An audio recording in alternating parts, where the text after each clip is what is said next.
You have your life, and now you want your freedom too? It's your fault that Nanako-chan's... I didn't. 12 o'clock.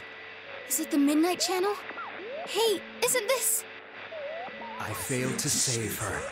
It's because you got in my way. Another Namatame? How? The real one's right here and we already beat his shadow! No. Come to think of it, Namatame never faced his other self. And we didn't witness his shadow returning to his body as a persona either. Perhaps that's why we're seeing this now. What the... I failed, but it wasn't my fault. And the law can't touch me anyway.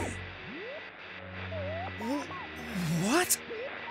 Is that what Namatame's really thinking? Then... he wasn't deranged or anything. He knew what he was doing! To hell with the law! I won't ever forgive what you did! This... please! Stop! Huh? Stop what? We ain't even done anything yet. Or do you want us to do something? Something fitting for a bastard like you! Kanji... Do whatever you want. You hate me because the child died, don't you? I don't care either way. Living or dying makes no difference to me. But you're different. You can't do such a thing. You wouldn't dare, right? I'll continue saving people. It's my mission. Mission? My God. Please, stop. He wants us to stop. What should we do? What do you mean? We can't let this bastard do whatever he pleases. Still, what are you going to do? No way I'm gonna walk out of here doing nothing. I understand, but... This must be a luxury suite. Most hospital wards don't have such large televisions. Why, with something like this in the room, this man could escape at any time. Although once he enters, he may find there's no way out. Wait a second. You don't mean... Are you... serious? You just gonna turn your back and walk away? That's... but... What's gotten into you guys? This is crazy! How can we do something like that? Chie! Everyone, listen to me. If we're gonna do this, now is our only shot. We won't get a second chance. At this rate, the guy's gonna get off the hook, and he'll go around saving people again. You just heard what this bastard's really thinking. If that happens, it'll be just like Nanako-chan and Senpai. Who knows how many innocent people will die this time? I can't let something like that go. Someone close to me died. Her killer can't be convicted. And now I'm gonna let the same thing happen again? There's no way I can do that! It's just wrong, isn't it? But... Yosuke... All we have to do is push him inside the TV. That's it. We do that one thing, and this is all over. Just... push him inside? If any of you want no part in this, just leave the room. I'm not gonna force you to stay. As for me, nothing could make me forgive this bastard. But before we do this, I want to hear what you think. What do you want to do, leader? We don't have time to wait! If we don't do this now, the cops will come back! What are you trying to say? Something we don't know! What don't we know? But we just heard the guy's true feelings on TV! What didn't you understand? Well, what is it? I already told you there's no time to waste. Are you even getting at something here, or are you just stalling? Missing? Like what exactly? Damn it, I've heard enough of this bullshit. Give me a straight answer. Are we doing this or not? That's all I give a damn about right now.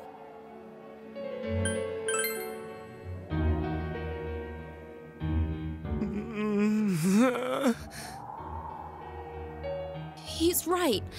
Let's all calm down for a second. I'm perfectly calm. Hey, what did you mean by we're missing something? What's there to miss with a sick bastard like him? Hey, let's all take a deep breath. After what happened to Nanako-chan and seeing Dojima-san, we're not thinking straight right now. Fine.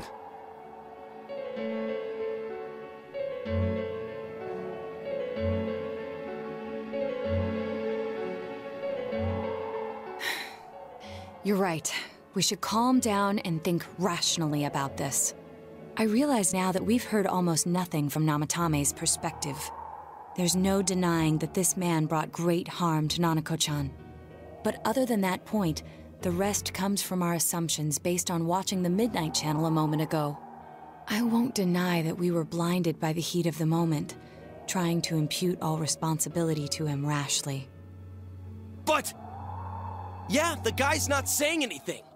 Whatever reason he had, there's no doubt about the fact that he'd been throwing people inside the TV. It was him who put Senpai through that misery. How can we possibly understand someone who says killing people is the same as saving them? Failing to understand and failing to listen are rather different things. Truthfully, not all the hitches that were nagging at me have been answered yet. We'll have to see what he can tell us about them. Though it appears he's in no condition to do so at the moment. True. Dealing with him right now might not solve all the things that are bothering us. Damn it. But you better remember this. I'll do everything I can to stop him from repeating what he's done. Anytime, anywhere, anything. Jeez, how the hell can you stay so calm, man? Then again, that's why you're our leader. All right, let's go ahead and think this through as much as we need. If we leave any unanswered questions behind, we'll just be lying to ourselves. Yeah, that ain't gonna cut it. All right, I'm convinced. Thank you. I'll think as hard as I can and try to help. We all know how you feel, Yosuke. Come on, we've accomplished this much together, haven't we? Right. Together. Yeah, you're right. Sorry. And thanks.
Hey, you guys?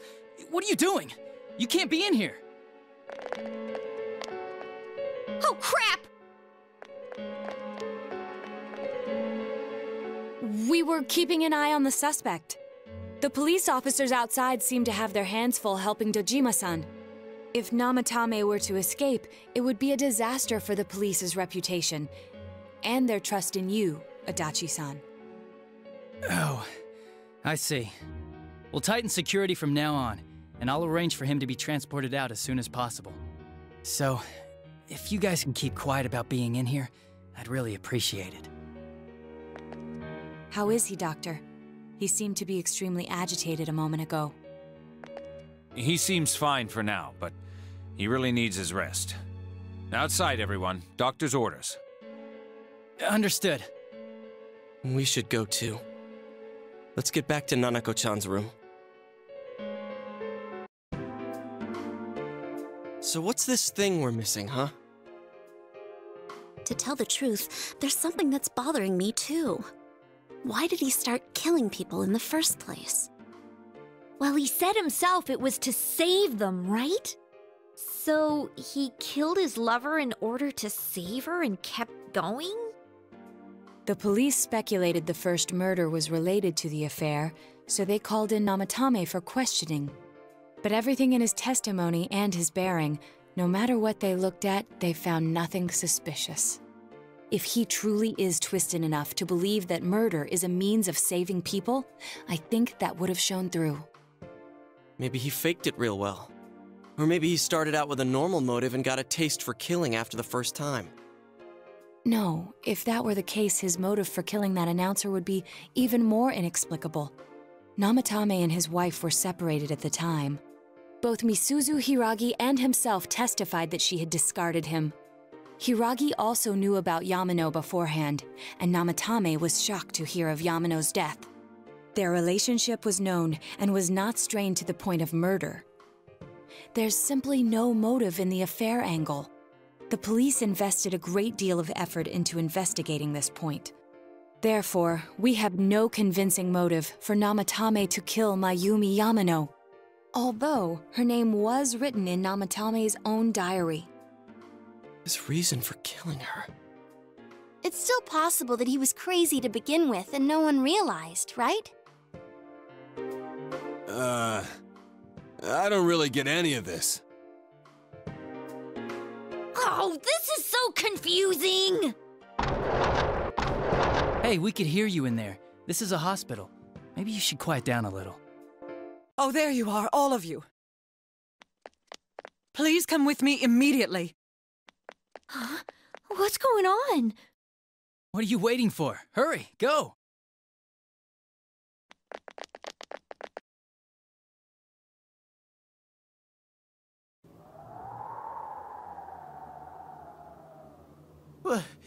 Where am I?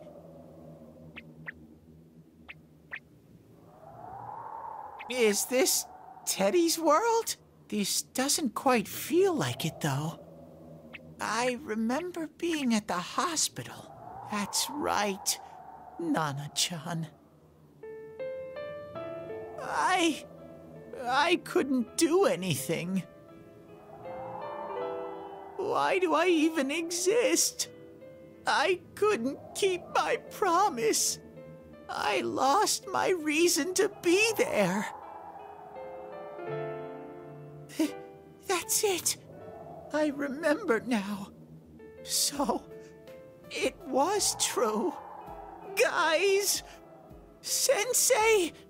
What should I do?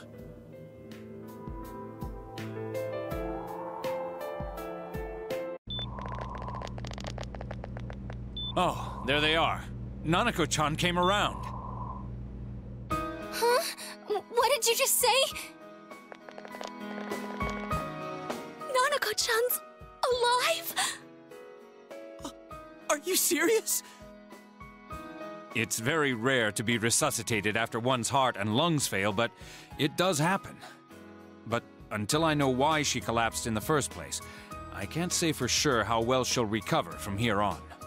Still, Nanako-chan's a fighter, and she's trying desperately to stay alive. So this isn't a joke? You're actually telling the truth? Nanako-chan. Oh my god!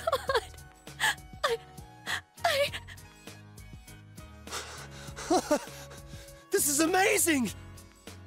Miracles do happen. I'm so glad. I didn't know what I was gonna do.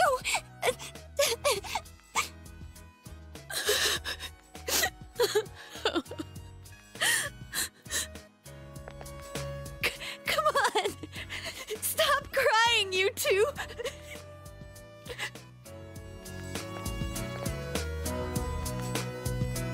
You all should go home for the night.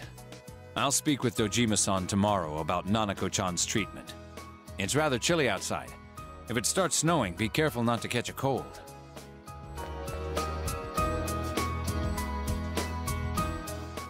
Wait a second, where's Teddy? I noticed he didn't come with us when we went to Namatame's room. You're right. That's weird. I figured he wouldn't move from Nanako-chan's side. Teddy, where did you go? Oh yeah, he has a cell with him. Wait, I shouldn't use mine inside the hospital. I'll try calling him up once we're outside.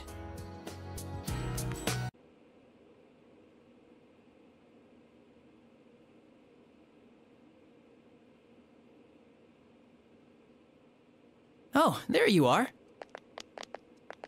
I forgot to tell you. Don't pull that again, okay? You can't just meet with the suspect like that.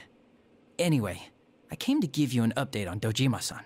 His wounds opened up a little, but he's treated now and he's fast asleep. He'll be alright, don't worry.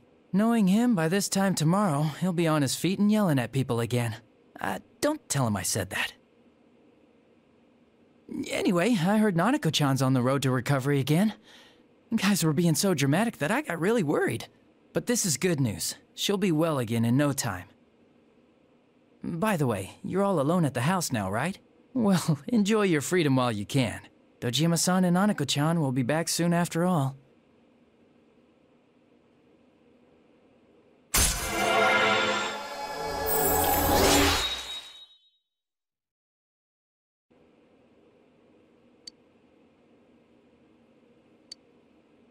Well, I better head back. You go home too, before it gets too late. See ya.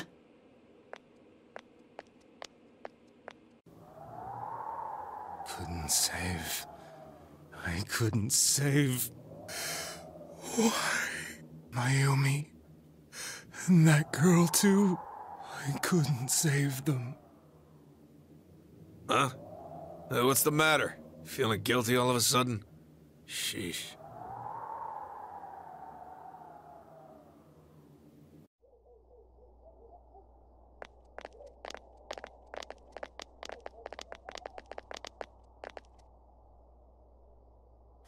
I can't reach him. Did that stupid bear forget to charge the battery? We took a quick look around the hospital, but there's no sign of him. I wonder where he went. Oh, it's snow. Hey, you're right. Wow, it's been a while since I last saw real snow. It doesn't look that pretty, though, because of this fog. I guess this makes it the first snow of the year. It's freezing. Let's go home.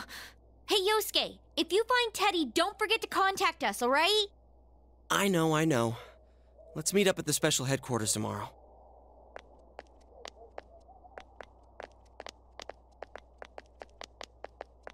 Man, that Ted. I hope he just went back home by himself. He's probably fine. But I'll hurry home just in case. Well, see you tomorrow.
Welcome. It's been quite some time.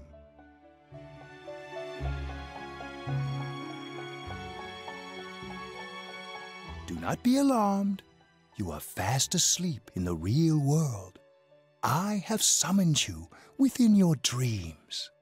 Now then, your journey has taken you quite a distance thus far.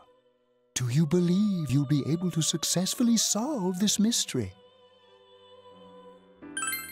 Splendid! The precise destination of this vehicle, that too is getting rather hard to judge. If we continue driving blindly, we may end up leading you further away from the mystery that you must reach. Well, why don't we take a moment to look back on your journey? It was for that purpose that I summoned you here tonight. Margaret?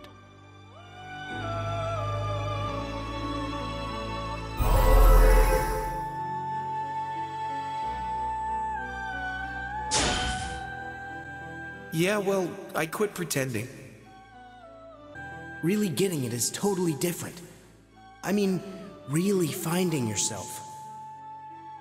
I've been trying not to think about it all this time. But I finally feel like I can face reality. You're the only one who didn't pay attention to the rumors flying around about me. You saw me as I am. I can't ignore that fact any longer. I need to face the truth head on. What's right? What you should choose to do in life? The answers to those things lie within you. I think I need to start being more selfish. You gave me the opportunity to start walking. I'm going to think about my life and set my own path. I was scared, but I've learned my lesson now. I won't just try and escape into my own personal time. We are experiencing the words engraved into your memory during your journey. Failing to understand and failing to listen are rather different things. All right, let's go ahead and think this through as much as we need. If we leave any unanswered questions behind, we'll just be lying to ourselves. I'll think as hard as I can and try to help. Come on, we've accomplished this much together, haven't we? Right. Together. And it seems you have comrades with you as well. Those heading in the same direction through this dense fog.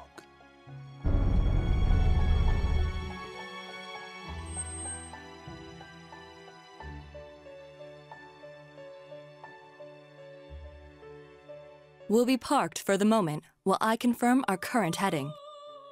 As I mentioned previously, this year will signal a great change in your life. Though there isn't much time left, it can be worth your while to take the time to stop and reflect. People are like water flowing in a river. There is only one stream, but all who pass through it are affected differently.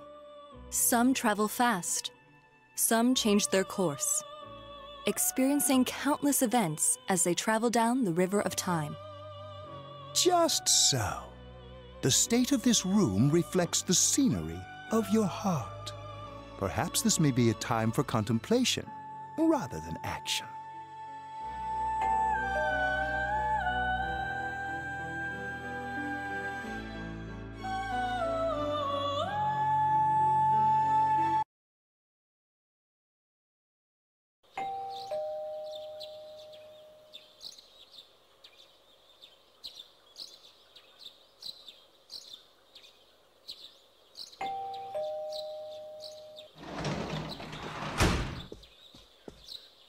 Teddy's missing.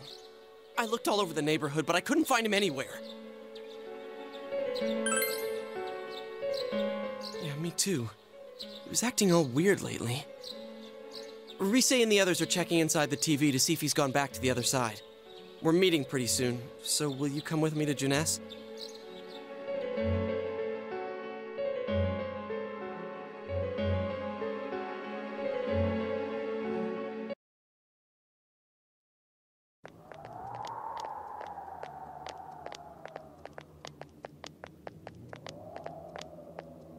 It's no use, man. We can't find him.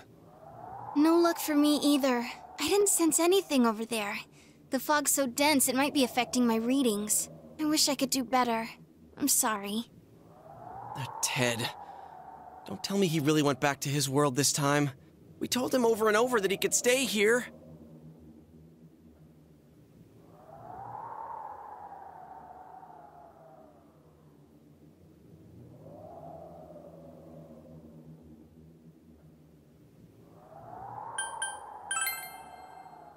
I guess that's all we can do right now. He plays dumb a lot, but he's attached to us deep down. He wouldn't disappear without saying anything, right? I'm worried for Teddy myself, but let's trust in him and await his return. Right now, we must concentrate on the case. It won't be long before Namatame is transferred to another location. We must hurry, or we will miss our only chance to get his perspective on this. You know, I've been thinking about the case since, but something just doesn't seem right. Let's quickly review the facts. Of all the victims, only 2 were killed. Miss Yamano the announcer, and Saki-san. From the documents we found in the car, we know Namatame had some sort of dealings with them. After that, there were multiple attempted murders in which we were targeted. It was only when he took Nanako-chan that we caught him in the act, identifying his modus operandi in the process. When I hear you put it like that, sounds like the dude's guilty. As a result of Namatame's arrest, the police admitted that Mitsuo Kubo was a mere copycat killer. Back up to yesterday. Remember when you said Namatame didn't have a motive to kill the announcer? That's what's bothering me. Right. Either he's completely nuts, or we're misunderstanding something. You lost me. She's trying to say that if Namatame is sane, then there may be facts in the case we don't know about yet. Sane or insane? Sounds like a play I saw before. When he talks about saving people, what does that actually mean? I don't think there's any doubt that it includes kidnapping people and throwing them into the TV. Could he mean saving them through death? He did call himself a savior, and said that the other side is a wonderful world. So they'll be saved if they die? What a bunch of crap! The bastard should have gone and saved himself. What do you think, Senpai? If you think about it normally, it's gotta be him. But there ain't nothing normal about that world anyways. There's something I've been wondering about for a while. When we first encountered him, he said, "You're the ones I saved. Don't worry, I'll save this girl too." So, if he saves people by killing them, did he save us too? Wouldn't he actually have failed to save us? You raise a good point. If he thinks that salvation comes only through death, his words to us make no sense. And another thing, the Namatame who appeared on the Midnight Channel said he failed to save Nanako-chan. Well, maybe he really was trying to save the victims by putting them inside the TV. Come on, don't get all quiet like that. You guys know I just say the first dumb thing that pops into my head. The possibility that he truly intended to save us. But he's still the one who threw in Saki-senpai and that announcer, right? Sure, we haven't nailed down his motives, but that doesn't change the fact that he killed them. Or what? You think someone else was involved? What makes you think so?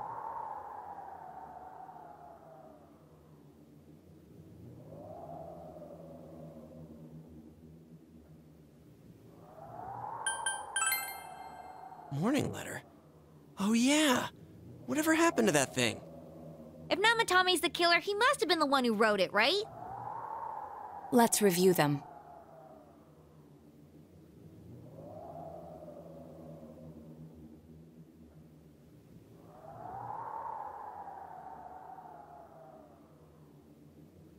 Yes, that's right.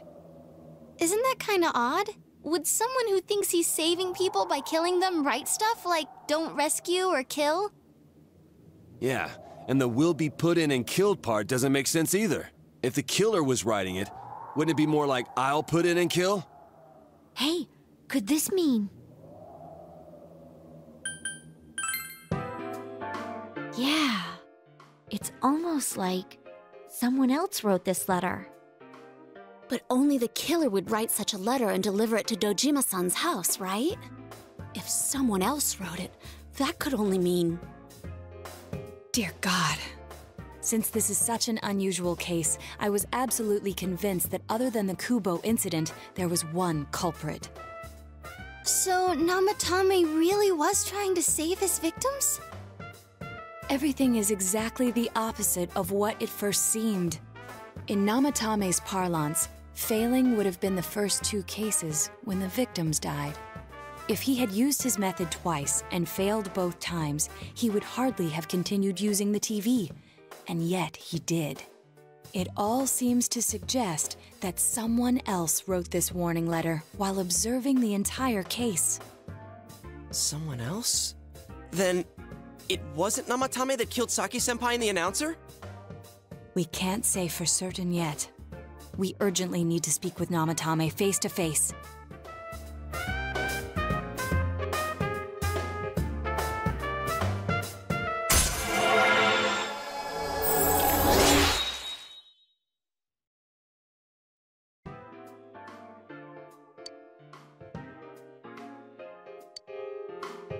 How though? After what happened yesterday, they said they're gonna tighten security. I have a plan, but there's no time to waste. Let's hurry to the hospital.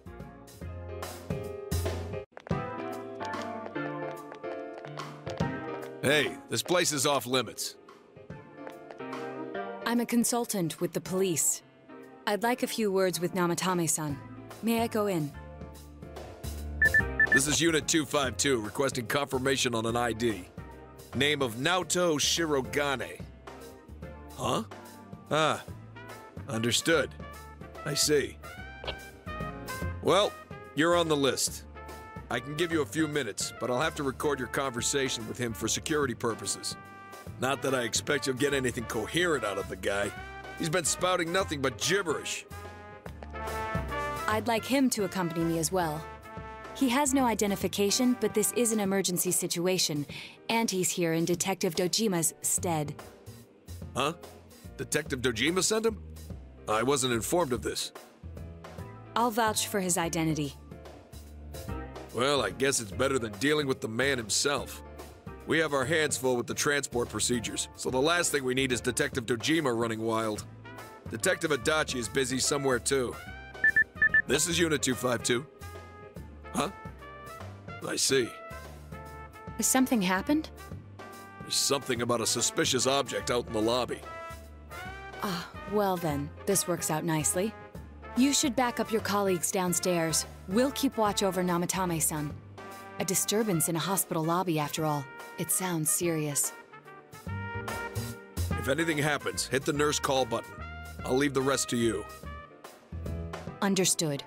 Please be careful. I knew they were undermanned, but I didn't expect it to go this smoothly.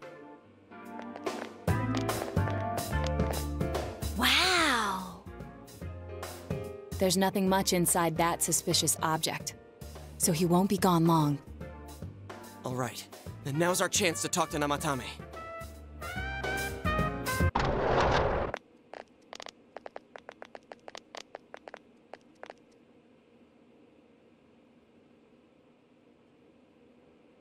Namatame-san, there's something we'd like to ask you.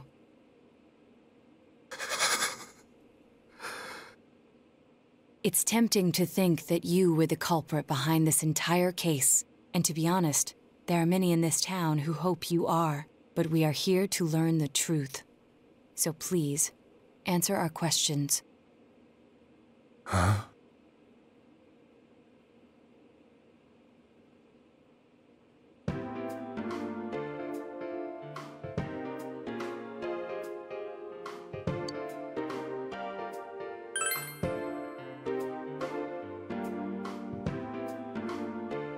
Huh?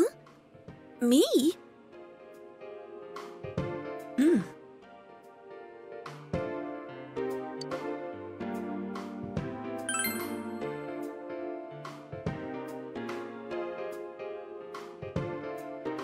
They were killed.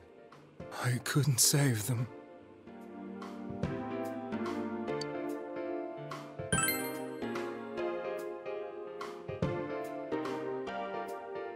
No. If nobody saves them, they'll be killed.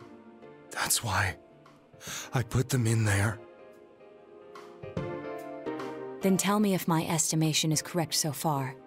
After discovering the Yamano and Konishi incidents, you realized an appearance on the Midnight Channel meant certain death. Thus, to save her from that fate, you kidnapped Yukiko Amagi. You couldn't let her be killed, so you threw her into the TV, preventing the killer in this world from reaching her. And you repeated the process as more individuals appeared on the Midnight Channel. It all falls into place. His body is weak, but his mind is sound. He's trying to tell us the truth. Yeah, but if the stuff he's saying is true... There's another killer who murdered the first two victims? Indulge us in a few more questions.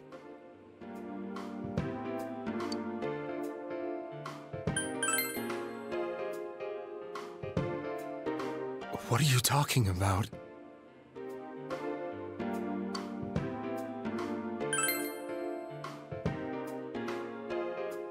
I have no idea. I want to know that too.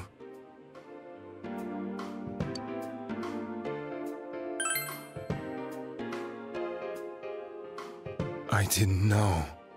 I never thought it would be that kind of place. As I thought. You believe me? Did they find him? Did they find the one who did such cruel things? Mayumi. Please calm down. Our ability to find the culprit rests on you. We know about the other world. In fact, we're the only ones who can fully understand what you have to say. Only you? We did blame you for everything at first, but now I think we can accept whatever you got to tell us as truth. Please, tell us everything you can, calmly and slowly. You're willing to listen? Do my story?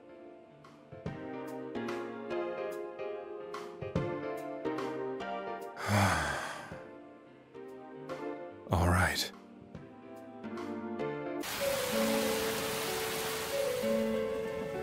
Soon after my affair with Mayumi became common knowledge, I returned to my parents' home, as if to run away from the scandal. And I started drinking heavily to drown my anxieties. I hadn't been able to reach Mayumi at all, and that didn't help either. Mayumi, where are you?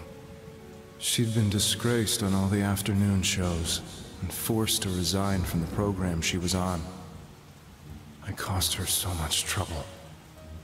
I wanted to at least apologize to her, but I couldn't even do that. I lost the will and energy to do anything. Then, one day, the rumor I heard some time ago came back to me. Since I had nothing better to do, I sat down blankly in front of the TV and watched my own reflection. And all of a sudden, there was Mayumi. Mayumi? Is that you? The Mayumi inside the TV looked as if she was calling to me for help. Mayumi? Mayumi! When I reached out unthinkingly to touch her, my arm disappeared into the TV, as if I had dipped it into a pool of water. I was so shocked that I lost my balance and nearly fell face first into the TV.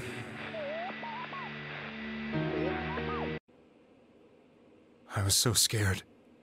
I couldn't understand what just happened. I thought maybe I'd gone insane. In the end, I decided to think of it as just a dream, and I went back to the city the next day after finishing work.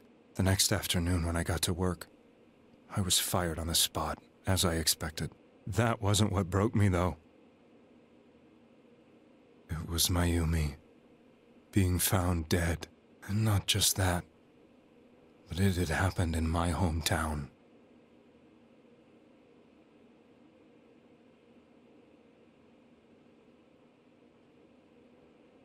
I was dumbstruck. But later on, I remembered the image of Mayumi I'd seen that night. Was it not a dream? Could it really have been an SOS from Mayumi? I hadn't touched another TV because the first time was so terrifying, but I decided to try it again, and I confirmed that none of it was a dream. So that image, was it something Mayumi showed me, calling for help? That's how I felt. And eventually, you learned of the Midnight Channel. I remembered that when Mayumi was alive, she was chasing a rumor about some bizarre TV program. I'd heard about it before, but I thought it was just an urban legend. But then Mayumi appeared on it, and later turned up dead. The more I thought about it, the harder it became to believe that the two events were unrelated. Soon after that, I came back to Inaba to answer the police's questions. I'd lost my job, and I wanted to know the truth of Mayumi's death for myself. Then, on another rainy night, someone else appeared on the Midnight Channel. It was a girl. She looked like she was calling for help, just like Mayumi. The first thing that came into my mind was, maybe this girl will be the next to die. And that was Saki-senpai. I'd been following all the news about Mayumi, so I noticed right away that she was the girl who found Mayumi's body. And if my hunch was right, she'd be the next victim. I didn't want her to die the way Mayumi did, so I desperately kept watching. I was consumed with the idea of rescuing her. Then, little by little, her image on the screen came into sharper focus. It became sharper? How did you find out it was her? After I came back, my father couldn't bear to see me in such low spirits, and gave me a job with the family business. I met that girl when I delivered a package to the liquor store.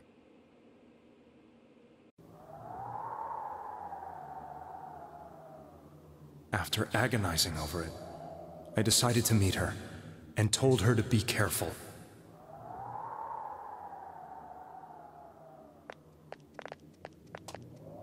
But that same night, on the TV, she looked as if she was being engulfed by some black shape. She was writhing in pain. That's why I warned her. Why won't she pick up the phone? Come on, please! The next day, they found her dead. I knew she was going to be murdered, but I couldn't save her. I blamed myself, thinking there must have been something I could have done. There was no one who depended on me. Nobody at work, not even my wife. Mayumi was the only one who accepted me for who I was. But she was murdered, and the same person killed another girl. I was beside myself. I couldn't forgive myself for doing nothing. You really did love Miss Yamano. Yes, from the bottom of my heart. Before I was married, my wife made it big in show business. I was happy for her, but it put a strain on our relationship. I think I can kind of relate. It was around that time when I met Mayumi. She was interviewing our candidate for the next election. She was a big-name announcer, but she only worked with local stations, and her attitude towards work was similar to mine. We both came from Inaba, so she was easy to talk to. I knew it was wrong, but I couldn't help getting intimate with her. She gave meaning to my life. Soon after Saki-san was found dead, yet another girl appeared on TV. That was you.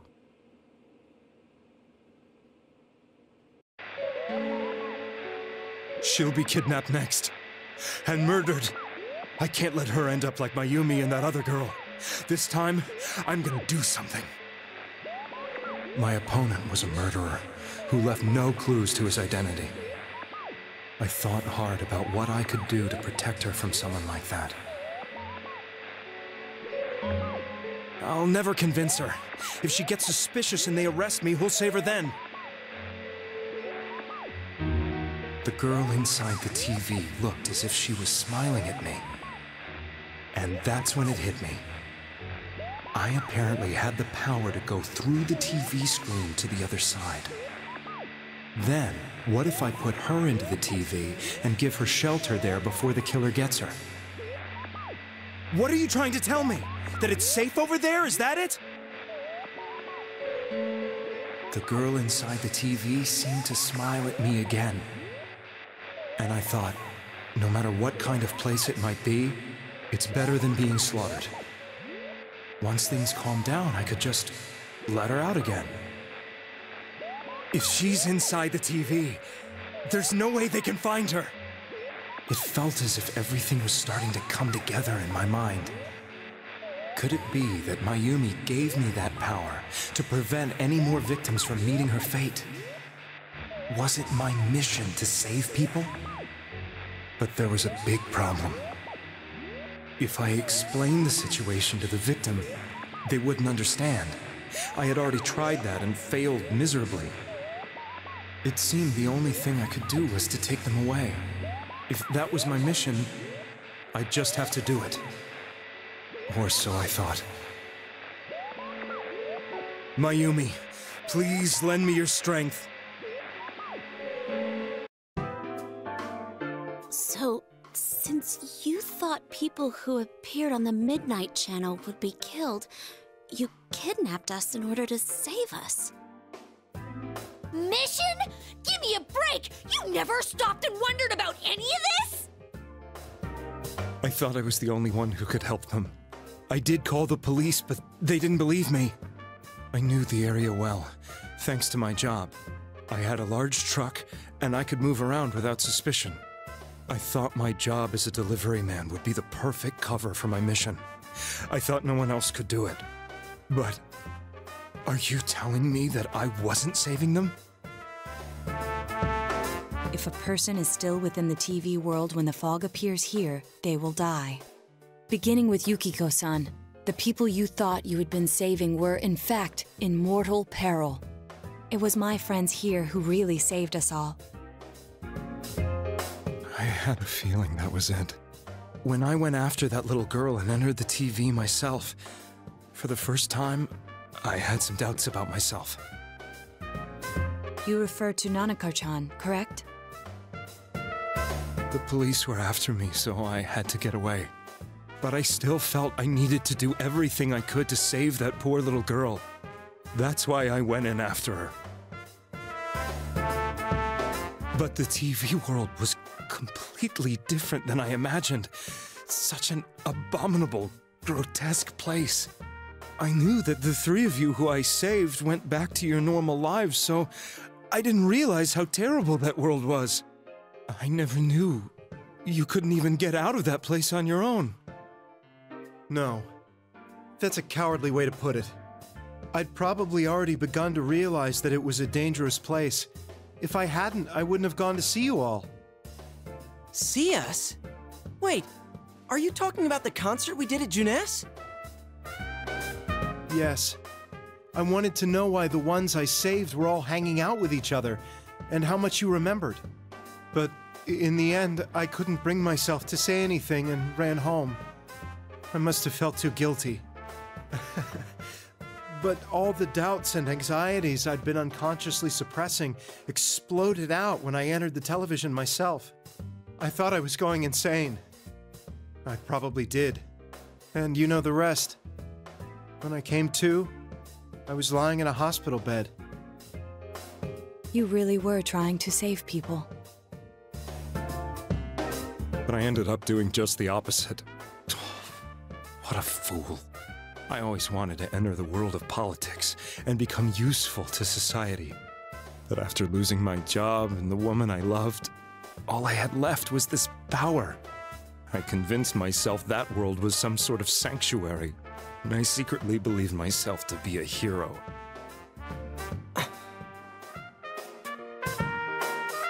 I never doubted what I saw on TV, and believed everything was as I wanted it to be. I didn't think for myself at all. That's why I couldn't protect them. I'm to blame for all of this.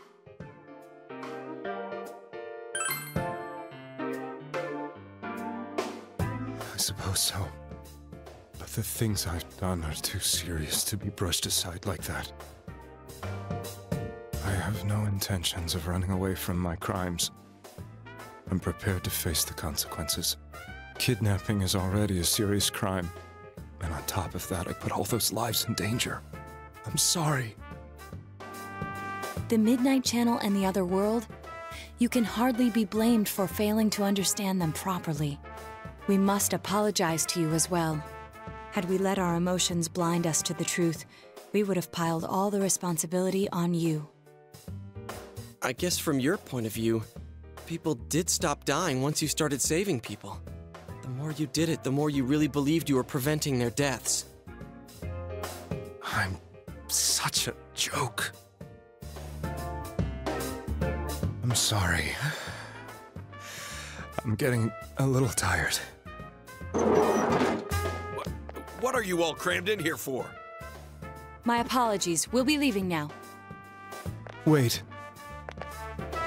I beg you, please, find whoever's behind this. You children are the only ones who know about that world.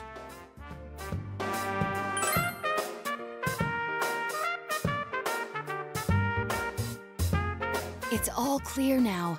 He never committed any murders. It was another party who threw the first 2 victims into the TV.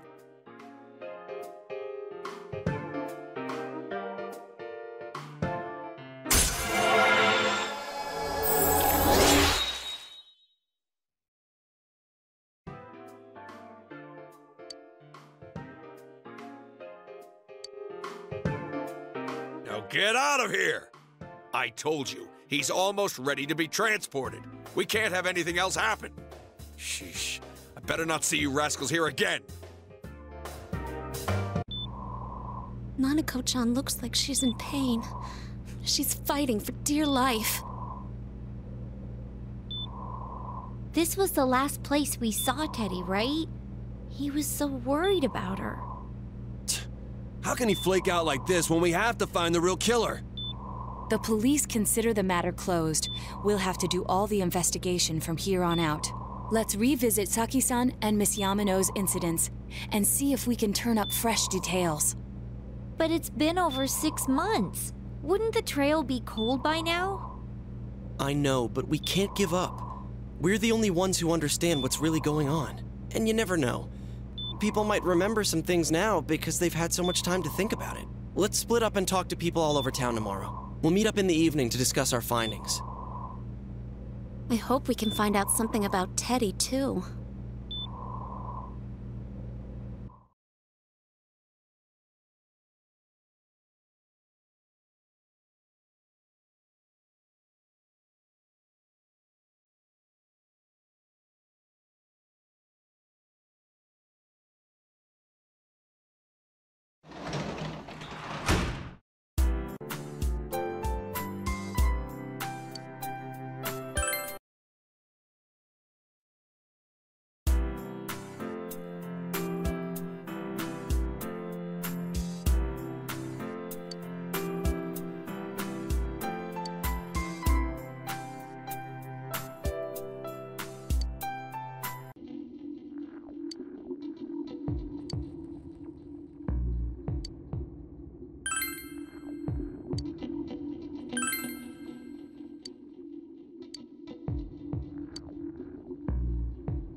I'm seriously pooped.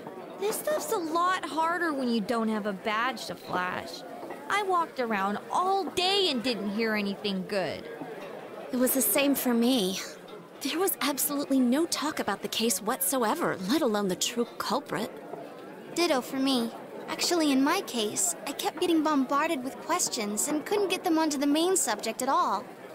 The killer must be pretty good to have pulled this off without being seen by anyone in this small town. What should we do? Well, one steak bowl, please. That's not what I meant. But then again, I guess we might as well take a break. I'll have a crab and egg fried rice. I'll have roast pork ramen with extra noodles.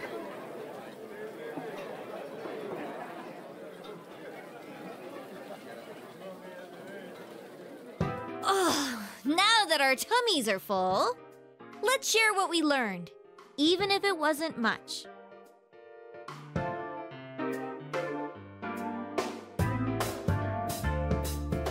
So, to sum up, there really was no new information. The end? The police had an unusually large number of officers in their initial investigation of the first two incidents. To find facts that even they overlooked would be difficult indeed, now that over half a year has passed. There wasn't a single report of suspicious persons being witnessed to begin with. Miss Yamano had ardent fans, whereas Saki-san didn't. But otherwise, the conditions are the same. You know, every time I tried to ask about the case, everyone ignored me and kept ranting about the damn fog. Yeah, that or the Midnight Channel. I asked around about Teddy too, but no one's seen him. Gee, I wonder where he could have gone. Do you have anything, Naoto? Any new, deductions? Without any new data to work with, there isn't much I can do. But there must be someone in town who meets all the criteria for this case. The killer must have a connection to both Saki-san and Miss Yamano, as well as be in a position to observe our actions periodically to some extent. Finally, it must be someone who could approach Senpai's house without arousing suspicion. I need some fresh air before I give it more thought. I'll be outside.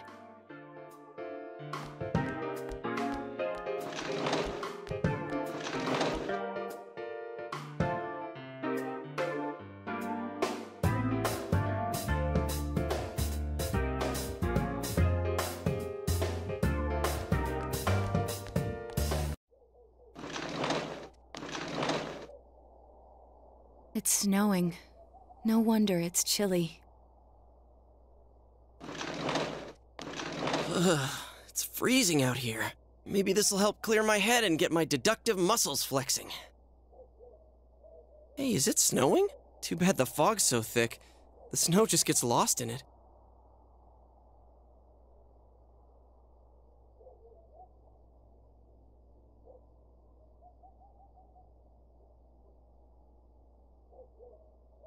What's the matter?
What about him? Detective Adachi. A member of the police force. That is an interesting approach. It would certainly explain the lack of witness reports. It's the same reason no one ever reported seeing Namatame's truck. This is a small town, so everyone must have known who he is. And since he's a detective, people definitely wouldn't have thought of him as being suspicious. In fact, he could use his position to his advantage and hide critical information. Huh. Well, if you think of it that way, I guess it's possible. But we're talking about Adachi here, right? I mean, really? Adachi? He's your textbook lousy detective. Are we really on the right track here? Actually, regarding Detective Adachi, I'm not sure how to put it, but there's something that's been bothering me about him for some time now. Yeah? Perhaps it's just my imagination, so I shouldn't speak too... It's cold. I think we've cooled down enough here. Let's go back in. Adachi-san? That can't be. I mean, he said he came to escort Miss Yamano and... What? Was he at your inn when the announcer was staying there? When Miss Yamano was staying at our inn, the media were swarming all over it. That's when Adachi-san arrived, saying he'd been assigned to guard her. He told our waitress that fame could be rough. Guard her? He didn't spend the night there? Huh. I wonder if he knew Ms. Yamano. I don't know about that, but I heard he did call out to a girl in my class. I found out this afternoon. But I thought, that's just how cops are. So I didn't think it had anything to do with the case. Detective Adachi also questioned Saki-san, the one who found the announcer's body, on numerous occasions. I heard it was because there was so little information about the case at the time, but it's certainly unusual to question someone with as strong an alibi as hers multiple times. Then you think he had something else on his mind? And that something is what connects those two victims to Adachi-san? Come to think of it, we've been running into that guy a lot, in all sorts of places. And every time he'd tell us what the police were doing before saying, "Oops, I said too much," and clamming up. Was that all to throw us off the trail? It would be no problem for him to drop that warning letter into your mailbox either. Not to mention the fact that he can destroy any evidence that might point to him.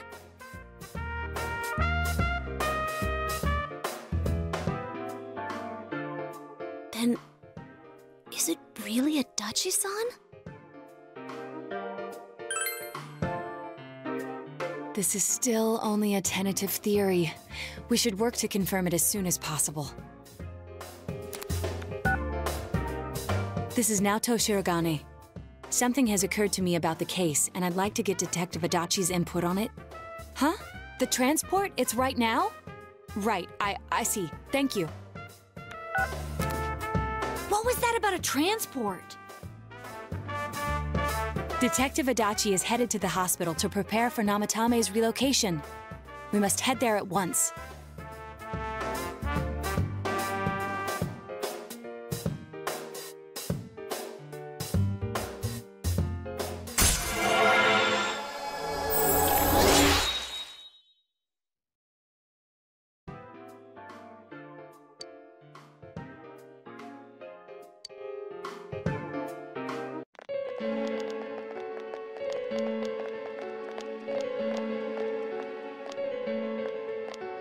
Huh? What are you guys doing here? Hey, do you know where Dojima-san went? They told me he snuck out of his room again. I assure you, we've made it clear to him several times that he needs to stay put, but he keeps going off on his own. Jeez, with Namatame finally relocated, I was looking forward to going home. So, he's been relocated. I've been wondering, you seem to be in a terrible hurry to get him out of this hospital. Huh? Oh, well, yeah. I mean, we can't leave him here with Dojima-san and Nanako-chan around. Didn't you guys think so too? Hey, what are you doing here anyway? Nanako-chan's room is in the other wing. Don't you think you should leave before Dojima-san finds you? If he catches you, he'll start pestering you again.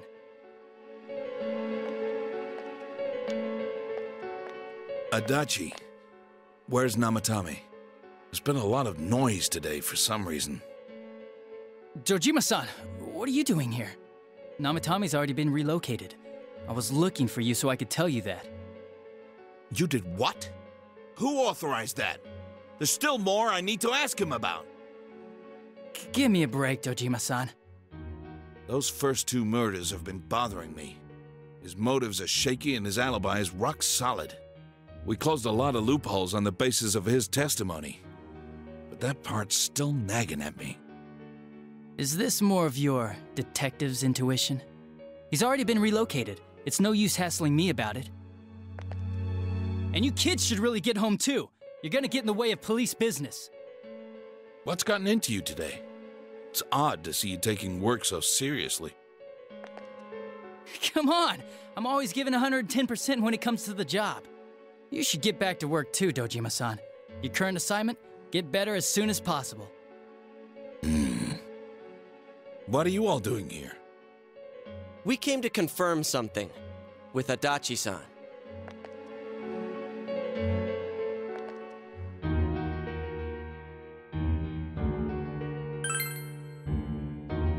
The time the announcer went missing?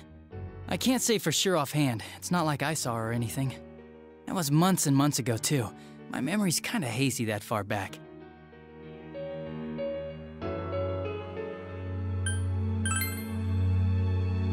Why wouldn't I question her? She discovered the announcer's body. But she didn't know much about it, so I only talked with her once or twice. Was that all you wanted to ask? Well, I hope it helped.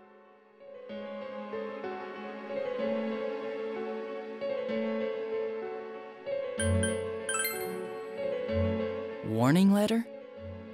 The one that was delivered to his house. It's in police custody now, correct? I don't really remember. Hey, what do you mean you don't remember? I gave it to you to take down to the crime lab for processing. You're telling me you forgot? I'm sorry. Your accident was right after that, and what with one thing and another, it sort of slipped my mind. Besides, that thing was just a prank, wasn't it? Jeez, what are you asking me all this for? For crying out loud, what's this all supposed to be about? Dojima-san, you really need to get back to your bed. That's why your wounds aren't healing. And you all need to go home right now. Do you have any idea what time it is? I'm going back.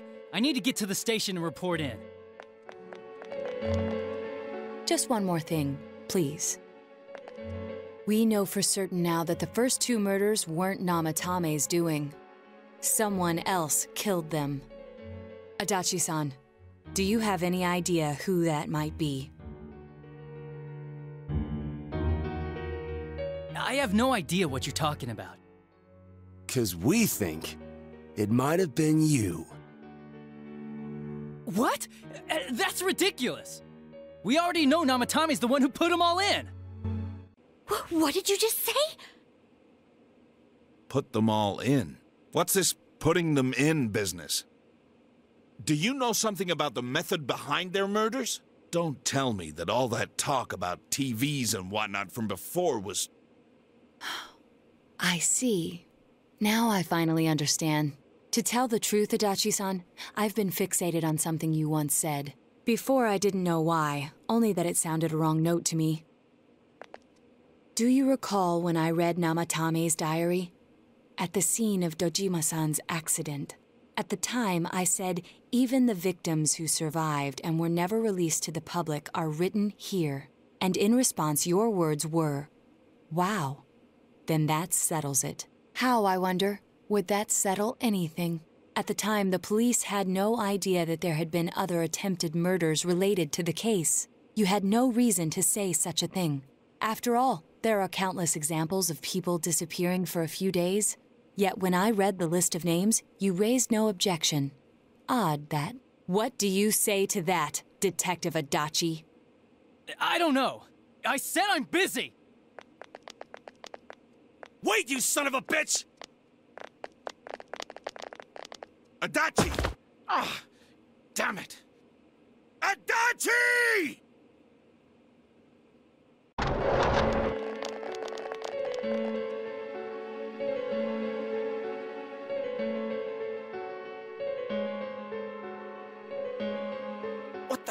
I swear he ran this way! Damn it! Where the hell did he go? Did you find him? I contacted security. Nobody's seen Adachi, and there's no record of anyone leaving this area. So he must be still in this ward somewhere. He's still here? But we looked! We didn't find him anywhere! That bastard. Dojima-san? For heaven's sake, what are we going to do with you? Sorry. I got carried away. Do you even want to get better? If you keep this up, there could be lasting damages. Have you forgotten how much trouble it caused you last time? You're right. Sorry. You've got to find Adachi. I need to square this away with him. Please.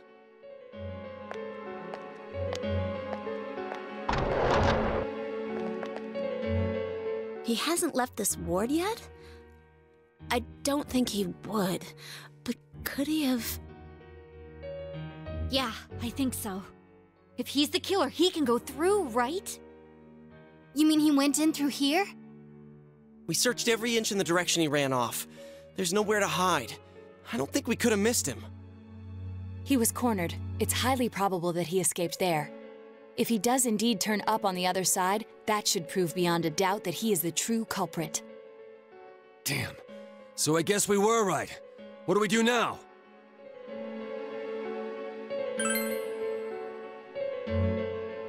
I think it's too dangerous to go in from here. We're not 100% positive he used this TV, and on top of that, we don't know where it might lead. Let's go in from Jeunesse like always. It'll be fine. So long as we're ready for him, we'll crush that jerk in one strike.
Where am I? Sensei? Why are you here? I see. How mysterious. There are so many things I don't know about. But I did realize something. I've been thinking all this time about who I really am. But I couldn't find the answer. I was no one from the start. Humans live in the other world, and shadows live in this world. From the beginning, that's all there was to it. I was just a shadow in that world. You're always so kind, Sensei. I figured something out. That day at the hospital, I realized that I really can't do anything. As soon as I thought that, I lost consciousness. Then when I woke up, I was inside the fog. Shadows can't stay in the human world. They aren't allowed. I walked and walked, but there was nothing all around me. Just when I started thinking that I couldn't go anywhere, I heard the noise of a car, and then I was here. I remember lots of things now. My world is a place shaped by human thoughts. One day, a shadow living in that world awakened to human emotions. But humans and shadows are completely different entities. So he made himself forget that he was a shadow. He wanted to forget. He wanted people to like him. And that's how he came to look like this. I really am stupid. What the other Teddy said before, in the end, it was all true. No matter how much I search for myself, I have no self. There was no me to begin with. I'm just a shadow that took a different form so humans would like me.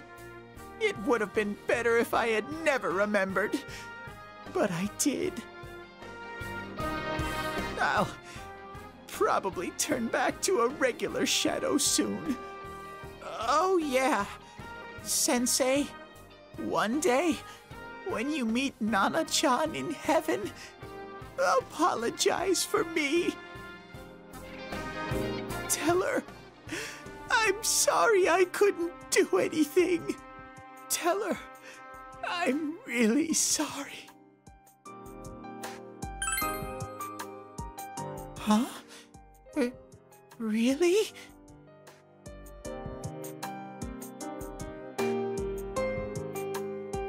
Nana-chan's. Wow, that's wonderful. I'm so glad. Glad that I could at least hear that.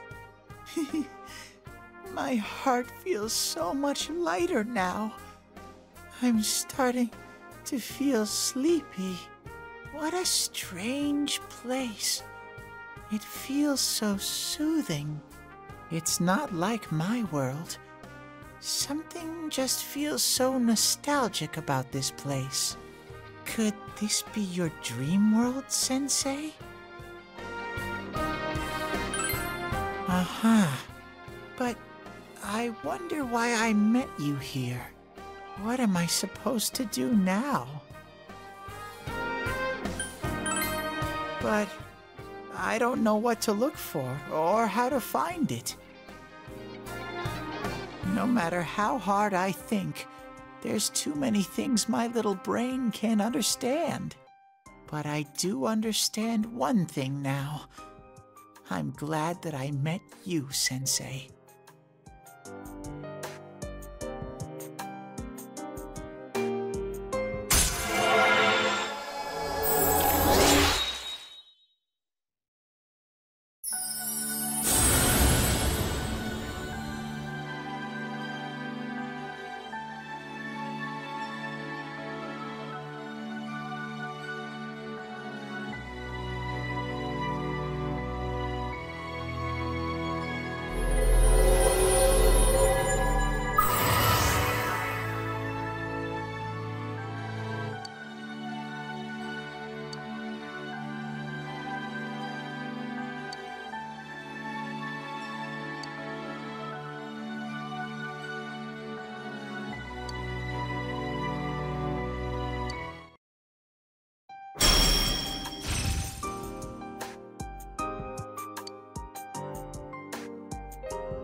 But I have to get going.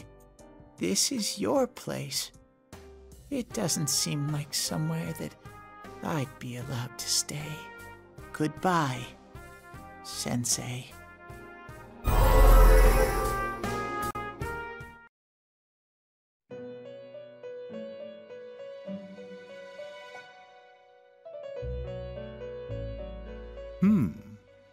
It seems the words in your memory weren't the only things you summoned here.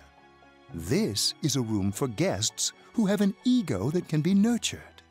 Shadows, mere fragments broken off from the ego, have no place here. The water's strength has moved a single stone that had stopped, returning it once again into the flow. Very interesting.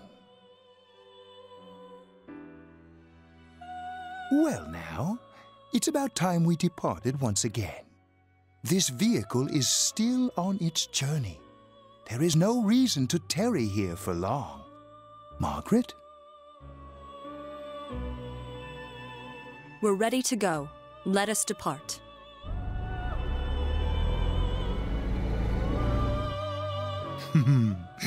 Ah, you are every inch the guest I had anticipated. Now it's time for you to return. I am even more intrigued now as to where this is all headed. We'll be waiting for your next visit.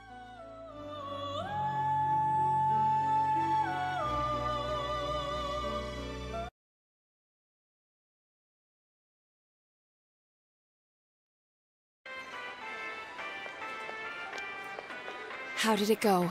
Did you find Teddy? No, and no one's seen him either. Ugh, that annoying little furball. Just when we're at a turning point in the case, too. We have no choice. Let's pursue Adachi for now.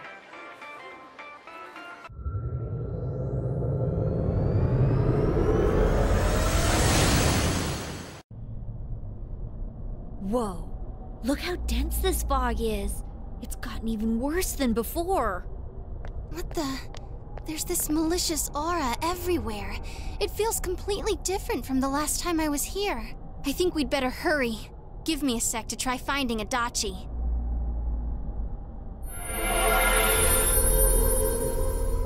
Does this mean both this world and ours are getting messed up? Our glasses work on the fog on the other side. It can't be normal. And I heard more people are falling ill because of the fog. I wonder what's going to happen. I sense him. Adachi's definitely in here. Are you serious? Which way? Hold on. So he did come to this side. Well, that settles it. There's virtually no doubt remaining that he's the true culprit. Once we capture him, solving the mystery of this world and the rest of the case can't be far behind.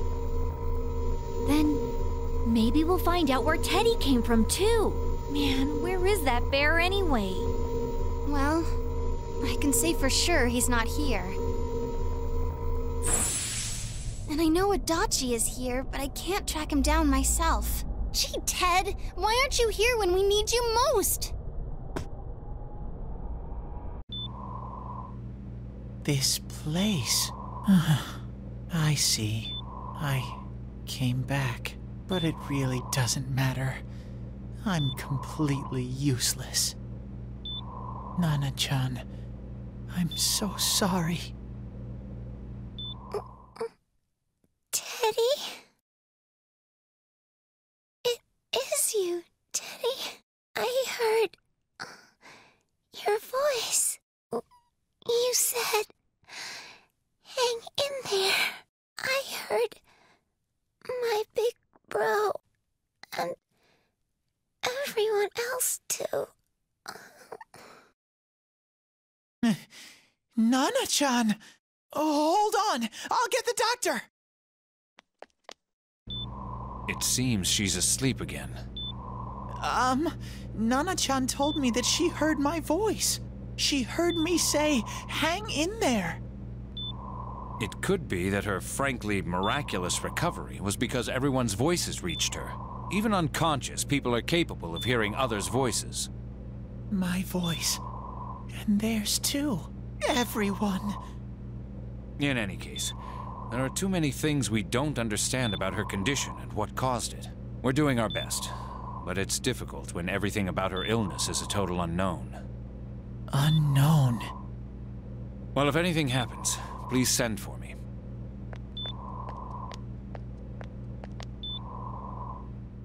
If I'm an unknown being, then the way I can change is unknown too. So all I have to do is make them not unknown. Nana-chan's doing her best. Sensei and the others are probably fighting now too. I'm just a shadow.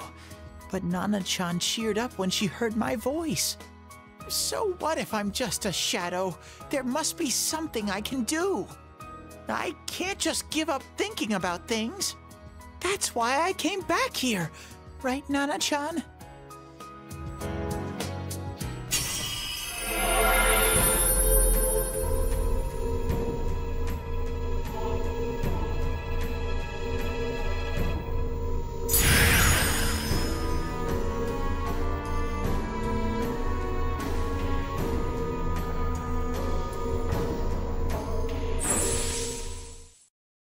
Right.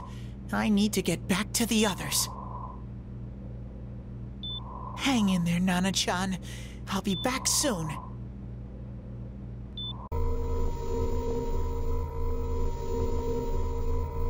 It's no use. I can only tell that Adachi is here, not his exact location. Rise-chan! If only Teddy was with us. Didn't he say his nose is practically useless now? And could he even help us find that bastard? Nope. He'd be no help at all. But he was always there to support me whenever. That bear's a loudmouth, but he's nice to have around. He's always so full of energy. He's lighthearted and always optimistic.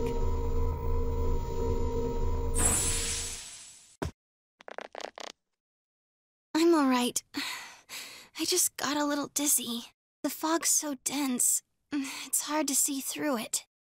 Why don't we call it a day? It won't do us any good if you collapse. I agree. If Rise-san became fatigued, even if we found Adachi, our capacity in battle would be reduced. Moreover, it's almost nighttime. We should return to our world for the present.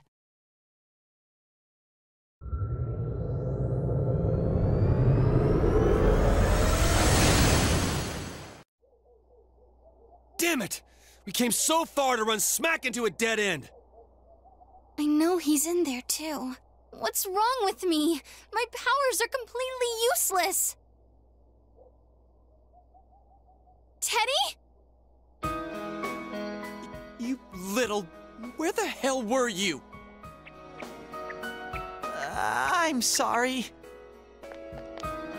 You idiot! Bad bear! Bad!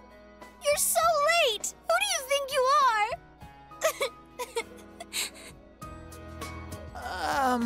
Rise-chan? Are you faking? No, stupid! Sorry. I want to help you all again. You know how much trouble you caused, you dumb bear? Where the hell were you? I'm sorry. I figured out a lot of things. Stuff about me and that world. I wanted to tell you all.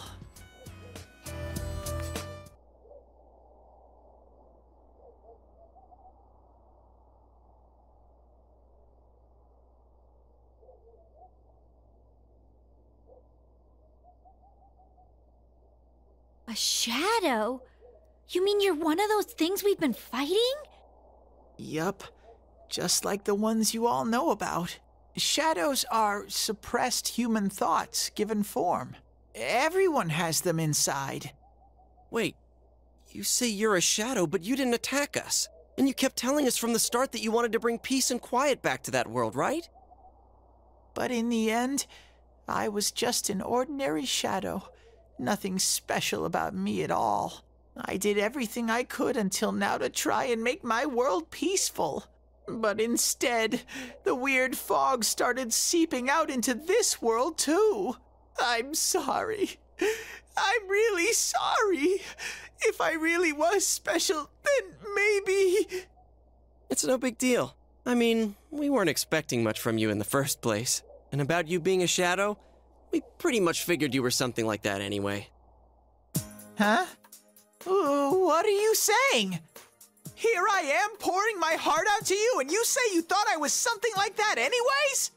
No normal person would think such a pretty bear could really be a shadow!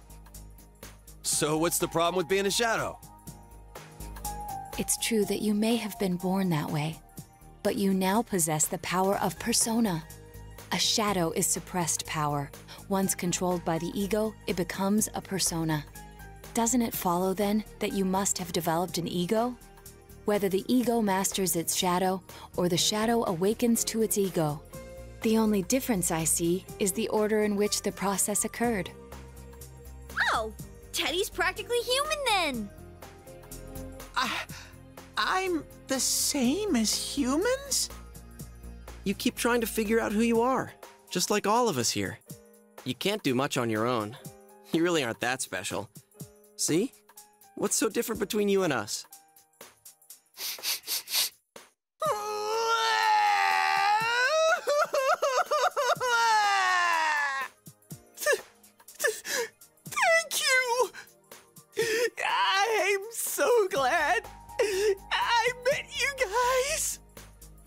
The rest of us were pretty much a group of misfits to begin with, too, right? You fit right in, man. I beg your pardon? Who are you calling a misfit? Isn't that just you, Senpai? Hey, that's not something a detective would say. Or an idol, either. Geez, stop crying, will ya? Now's not the time for that. While you were gone, we figured out who murdered the announcer and Senpai. It was Adachi. Huh? Adachi? That total goofball? Whoa! I didn't notice at all. Looks like I'm pretty blind to that sort of thing. But you all know him. If you can't find someone like that, I don't think I can help you. Like I said, we're not expecting much from you. Well, the main thing is, it's hard to get pumped about this without someone nice and fuzzy around. Yeah, what Kanji said. Okay. Thanks, guys. All right, now that the band's back together, let's take it from the top. Starting tomorrow. It's been a while, but I'll do my best to look for him too. Leave it to Fuzzy.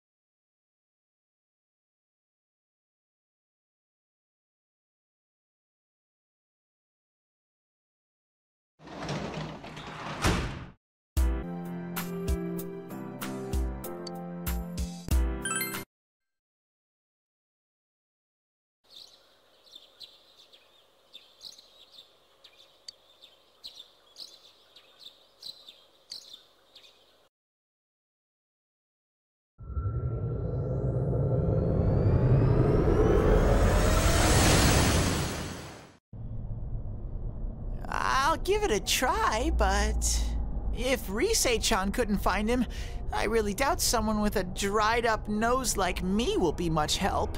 I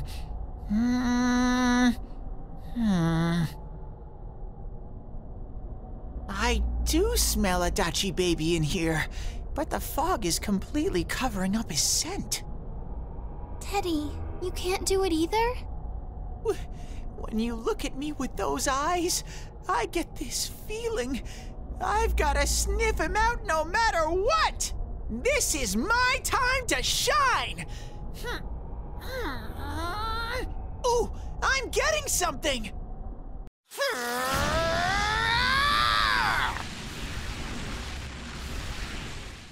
Teddy? Hey, quit wandering around. You better not flake out on us again. Huh? I sense it from this-a-way. Is it Itachi? How do I put it? It's kinda hazy, but at the same time, it feels like I've got a whopper on the line. I don't get it. Very suspicious. This definitely smells. But that's weird. If I remember right, that's where Sensei, Yosuke, and Chie-chan came from when I met them for the first time. Where was that? Oh, you mean that creepy-ass room where all the faces on the posters were cut out? Yep, there's someone there. Teddy, you really are amazing. It was just dumb luck. It's because that's where I first sensed Sensei and the others. That's why it kinda smelled over there. Oh, I see. Wait, did you say it smelled? Wasn't that the room where Yosuke had to go to the bathroom and... Huh? You're saying he peed his pants there? Ew, I don't want to hear it. Oh, you lie so bad! Dude, I did not piss my pants! Chie, quit spreading random rumors about stuff like that. Well, it happened so long ago, my memory's kind of fuzzy, you know? Okay, guys, enough fuzziness. Follow me, the master of fuzzy logic.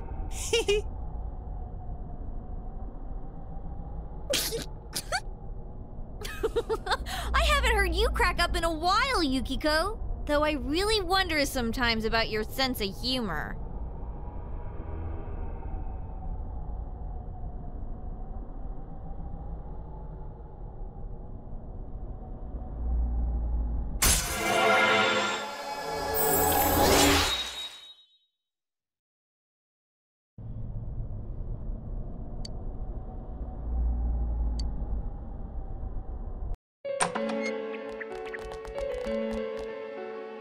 Damn bitch.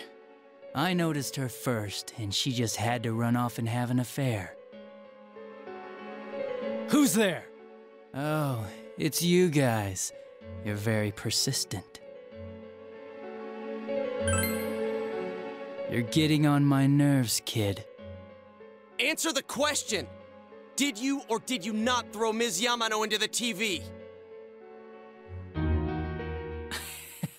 It was an accident. She started struggling. What else was I supposed to do? I called her out to the lobby because I wanted to ask her something, and then she started getting hysterical on me. Who are you?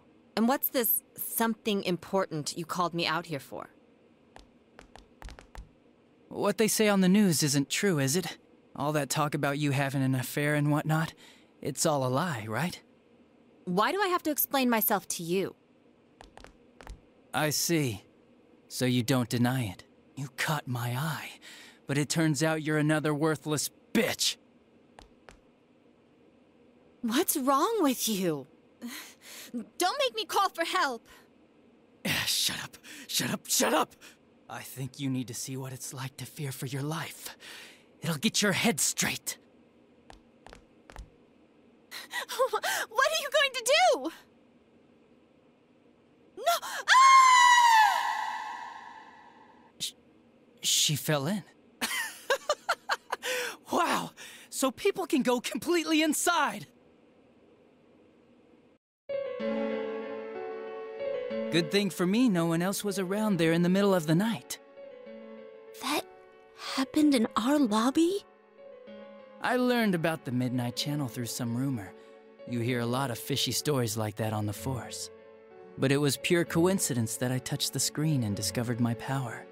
I burst out laughing when I found out. I knew right away that this was going to be interesting. So you tested it out on Mayumi Yamano? Nah, it was nothing like that. I'm a very sincere fellow. I was just trying to punish the stupid bitch a little for betraying me. Yeah, putting them inside the TV was never the plan. But you know, both Mayumi and that dippy high school girl struggled for no reason. Then you were responsible for Saki-senpai's death! Saki? Oh yeah, her name was Saki Konishi, or something like that. At first I just called her in because of work-related stuff, her being the one who found Mayumi's body and all. And naturally, if there was any chance she'd seen something, I'd need to know, right? So I was all set to be a nice guy to her, and then that bitch. What's this about anyways? Didn't you call me in for more questions? Well, we'll get to that. But you know, I saw you this afternoon. You were getting pretty cozy with that Namatame. Huh? So I'm not good enough for you. Well, I know how to deal with girls like you.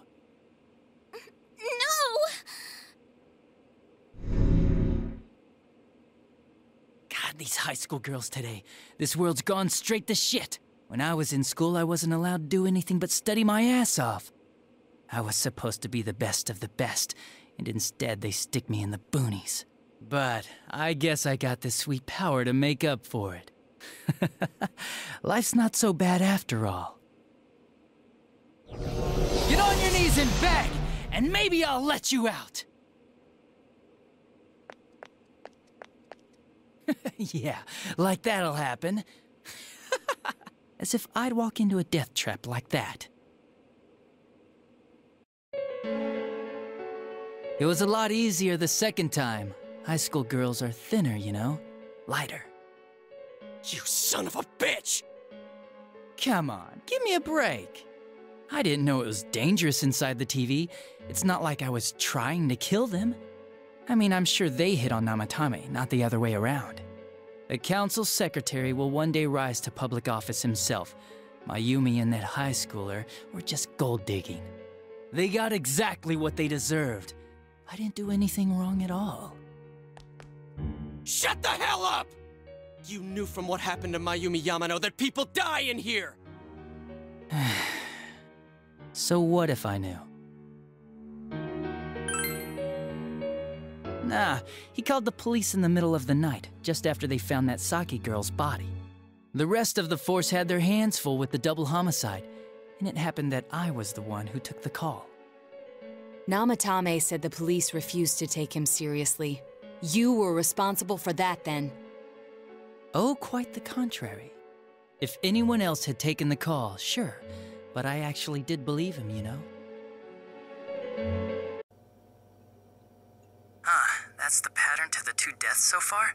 And now you're seeing a girl in a kimono on that weird program, and you think she'll die too, is that right?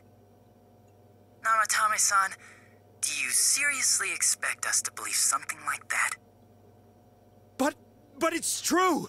If there's any way the police can protect her... Listen, there's no way the police are going to make a move based on a fantasy story like that. It does sound interesting, though. But... Oh, I have an idea. If you really want to save her that much, why not do it yourself? Like, you could shelter her somewhere. Someplace where no one could find her. Where no one could find her? Save her yourself. You can do it. I'm busy, so I'm hanging up now. Bye.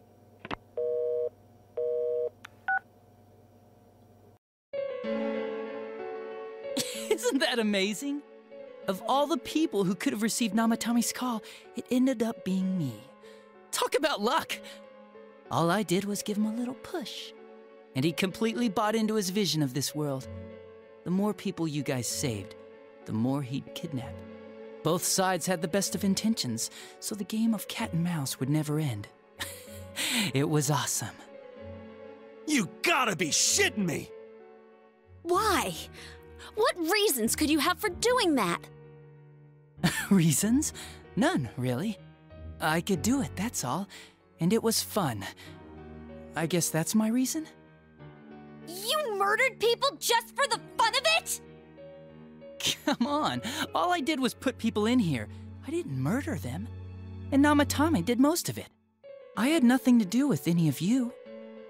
You're just dodging the blame! Yeah? Then how would you prove it? He put people inside TVs? You think the police are that stupid? What a jerkwad! I do admit, though, I never thought you guys would manage to track me down. I like that. Games like this gotta have surprises or they get boring fast. It's like when I dealt with that Kubo kid. That was fun, too. Then, you mean to say that Mitsuo Kubo's disappearance was your doing as well? I did sense something odd in his course of action. If he had special powers and wanted attention, why resort to a regular copycat crime? But that wasn't the case. Kubo had no such powers. In fact, he was thrown in by you. Am I correct? It had been a while since I last put someone inside the TV, so I really got a kick out of that one. Why did you do that? And how come Mitsuo didn't say anything about you? You think that didn't occur to me before I did it? Come on, I'm a detective. I let him through to a room at the station with a TV, switched off the lights, and did it quick while he was still startled. As long as he didn't see me push him in and no one else did either, no one would believe him, even if he survived. Of course, I don't think the Kubo kid ever figured out what happened. Wait, the police station? Yeah, he turned himself in pretty quick, actually. This was back when we didn't even know enough to issue a search warrant. But the other officers decided it was just a prank, so they pawned him off on me. I didn't blame them. I mean, a kid coming and saying, "I did it all, it was me." Who'd believe him? But it looked bad. I didn't think anyone would come forward and take the blame for all the incidents. The police were desperate to pin it on anyone. If this kid really did it, they might have announced the case was closed. And if that happened, Namatame would stop saving people. I couldn't let that happen, or the game would be over. That's why I told the others I sent him home. I came up with the idea to put him inside the TV on the spot. The game would be over? You threw him in just so your fun wouldn't end? You gotta have some excitement in life, don't you agree? But then you guys put your foot in it yet again and ruined my fun. Thanks to you, Kubo was arrested again, and everyone acted like he was the true culprit behind it all. Couldn't they see how badly he copied the crime scene? It worked out in the end, though, because good old Namatame kept saving people. I guess the guy started to develop some kind of messiah complex, huh? What an idiot. This is all a game to you. How dare you murder people? Murder Saki-senpai for such a stupid reason! You bastard! I'll never forgive you! You can keep your forgiveness. Our world will probably become just like this place soon enough anyways. Didn't you notice? The fog's leaking out. Everything on that side's pretty much screwed. The two worlds will merge soon, and then there'll be no difference, no sides anymore. What the hell's he talking about? This isn't his real body. The real Adachi is somewhere else. But this guy feels different from an ordinary shadow. It doesn't seem like he's going berserk. Wow, you can tell that much? This me is just around to greet you guys, and thank you for wasting your time by chasing me in here. I'd say this world has taken a real shine to me. I feel like it's giving me everything I've ever wanted. And the monsters don't attack me at all. Maybe they can tell we have the same goal. The Shadow's goal? By the end of the year, Inaba will disappear completely into the fog. Soon, this place will be reality. I'll be in this world, so if you want me, come and get me. This world has a mind of its own. We'll see which of us it favors. Keep your bullshit to yourself. It's about time you shut the hell up. We'll finish this right now! What a chump! Didn't I just tell you the real me is somewhere else? I'll be expecting you all. We'll put an end to this. Get back here,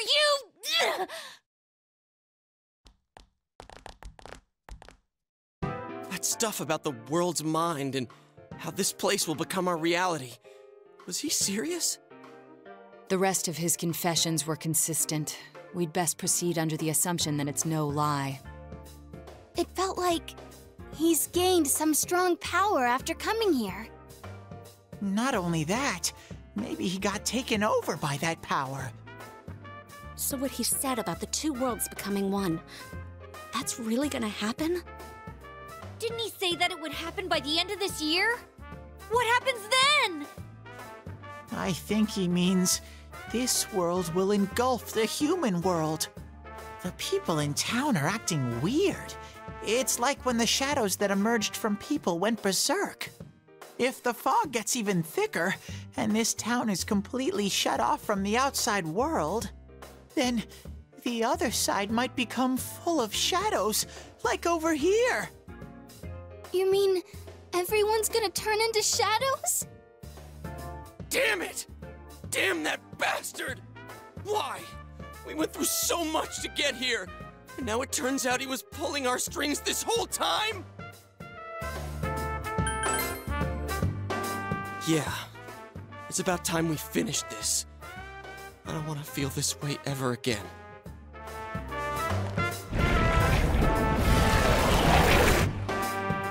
There's a path we can take now. I sense Adachi's presence from that direction. He's taunting us.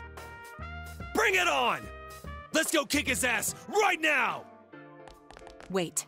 I suggest we prepare ourselves first. We can't let him stab us in the back ever again. We must face him with all the power at our disposal and defeat him without fail.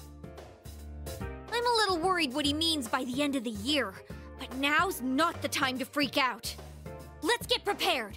Let's get over-prepared and leave footprints all over his stupid, smug face!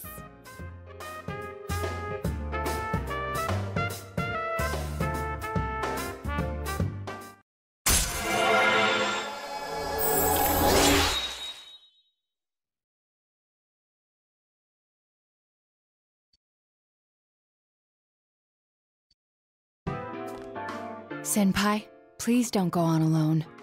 I understand that it must hurt, since you seem to have a personal relationship with him. Maybe that's why. I feel a presence kind of like yours up ahead. He might be calling to you. Wait, never mind. Forget I said that. We're all going together, okay? Promise us.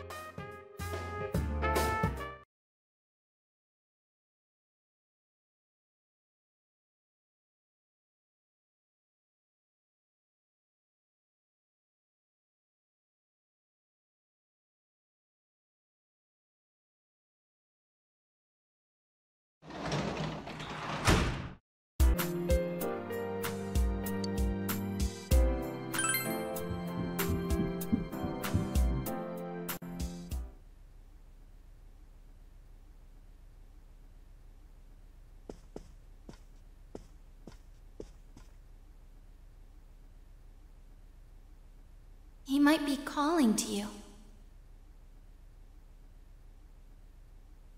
We're all going together, okay? Promise us.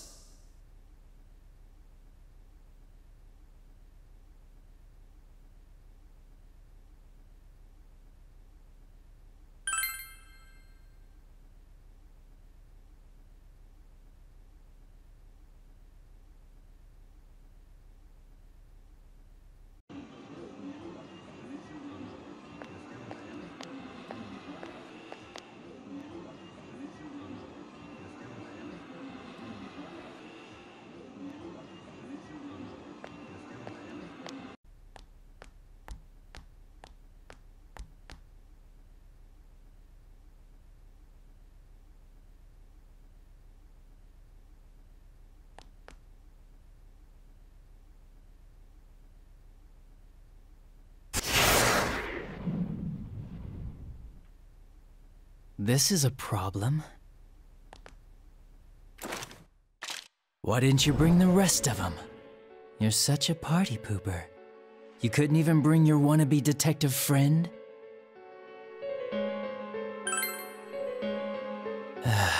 So boring. Your whole gang should be here. You know, work together, beat the bad guy.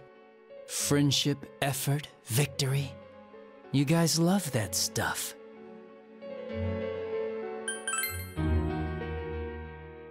Oh, really? Just what was it about me that made you want to believe in me so bad? Well, I don't have anything to say to you. If crimes could be solved by appealing to morality, we wouldn't need the police. The person you believed in was a version of me who only existed in your head. You decided on your own to believe in me, and that decision betrayed you. Why complain about it to me?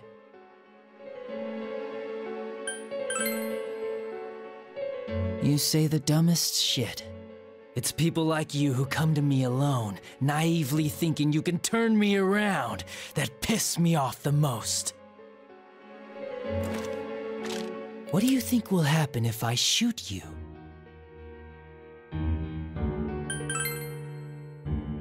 Wow, very optimistic. Is your brain rotting or something?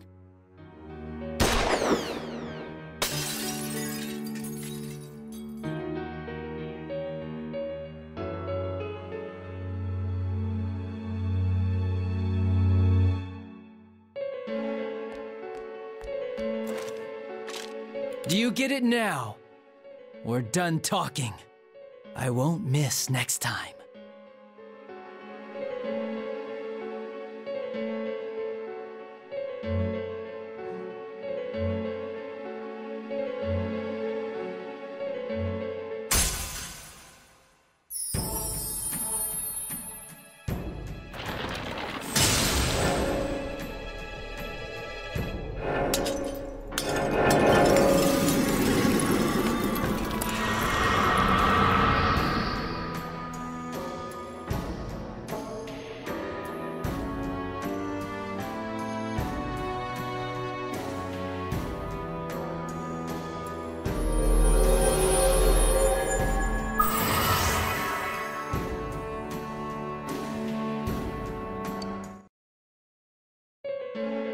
Want me to let you choose? You can go back to your friends and bring them all here. Or you can die now. I guess regular revenge is boring, though. Let me see where your detective work takes you. It's always good for a laugh. You're so persistent. Look at all that youthful vigor you've got. Come on, leader. Bring all your friends back here. Well, bye-bye.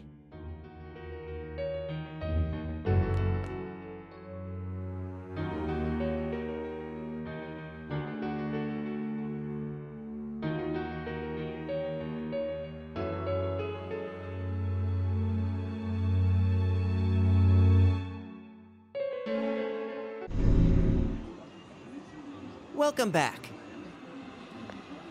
I told you not to go alone, though I knew you would anyway. It's okay. I understand. I'll keep it a secret from the others, and I won't ask about Adachi for now. But come on, you should trust us more.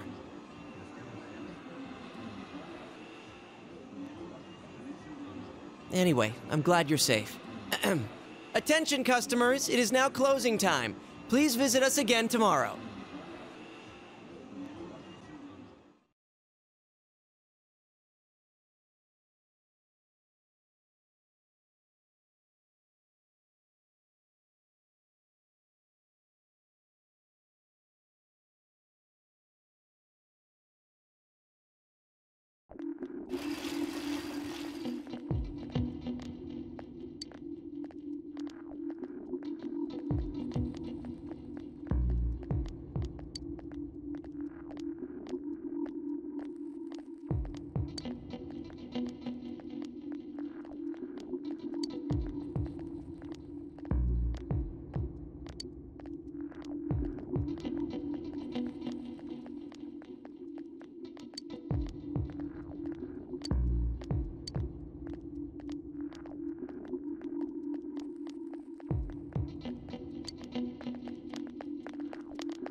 Release yourself! Release yourself! From desire, from impulse. Logic and rationales are excuses for the weak. Release yourself! Your heart's voice, your internal scream. In exchange for a lost voice, grab hold of your proof of life. Never let it go!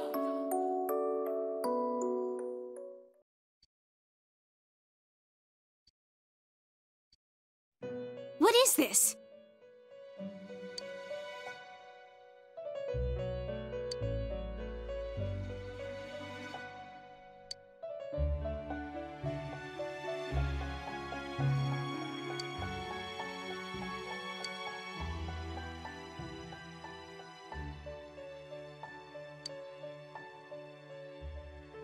Huh?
Oh, hi.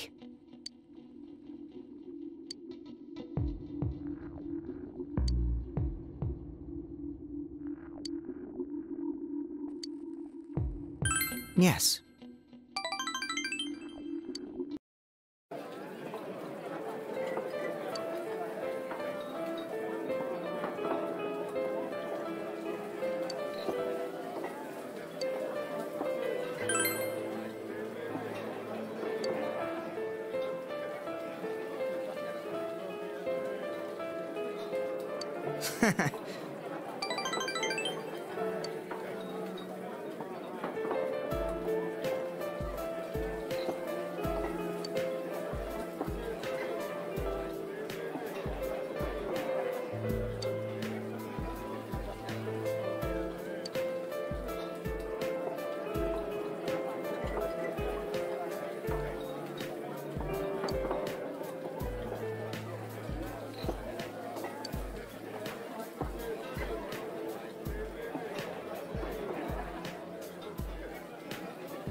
When I saw that, I thought, oh, maybe Sis isn't here anymore, you know?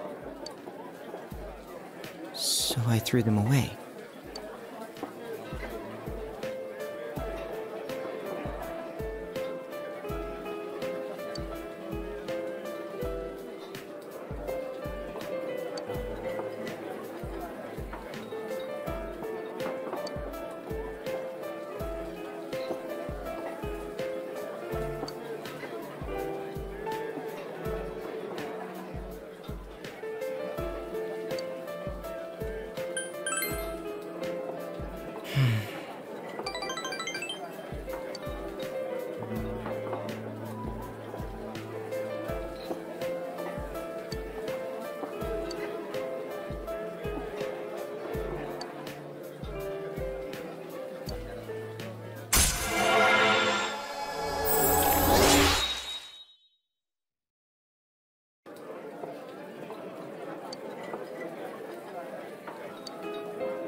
I'll see you again.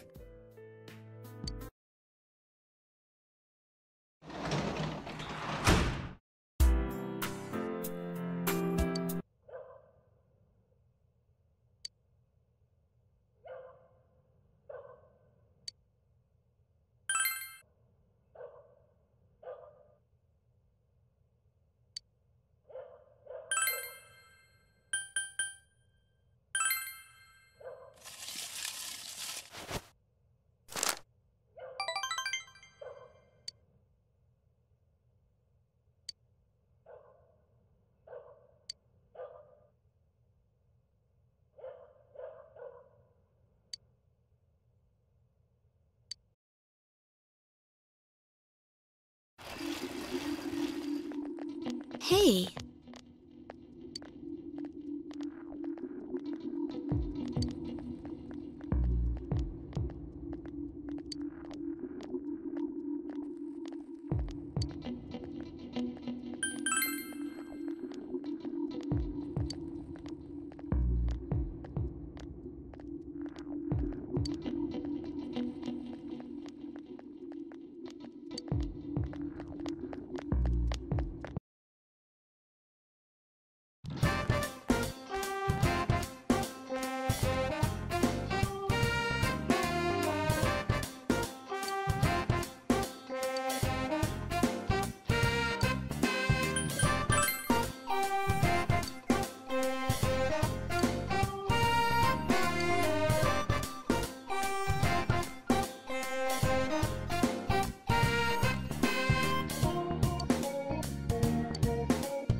supposed to do? It's only natural that I'd fall in love.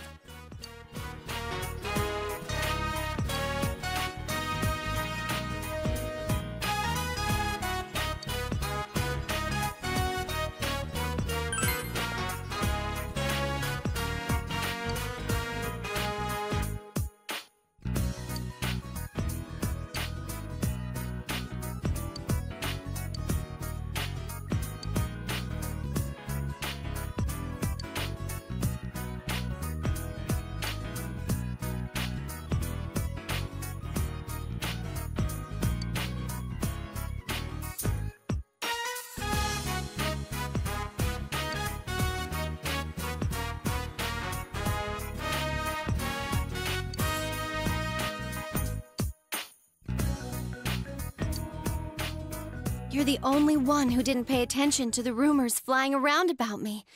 You saw me as I am. Thank you. Here, take this.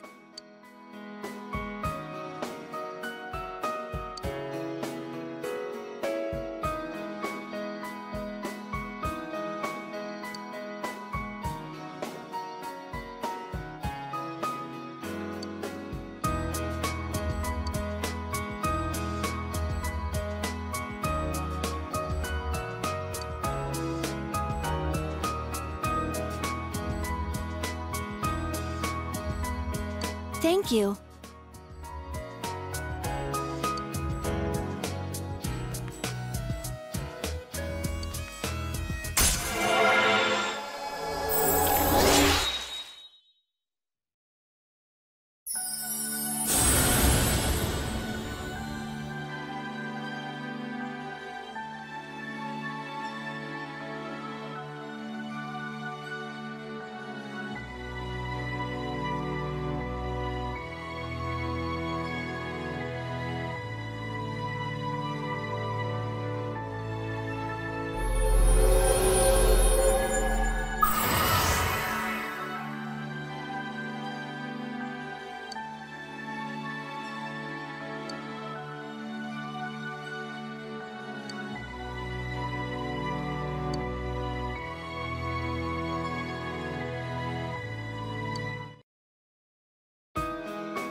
Well, I can.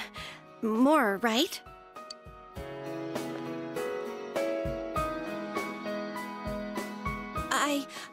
I love you.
Thank you so much.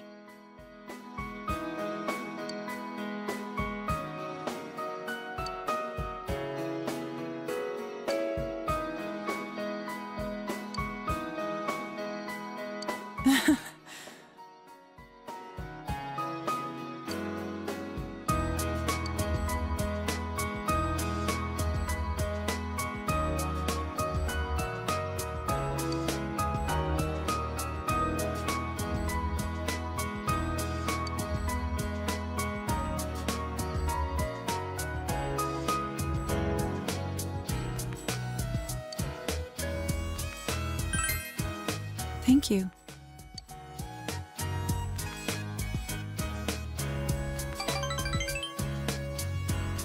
I want to give you this.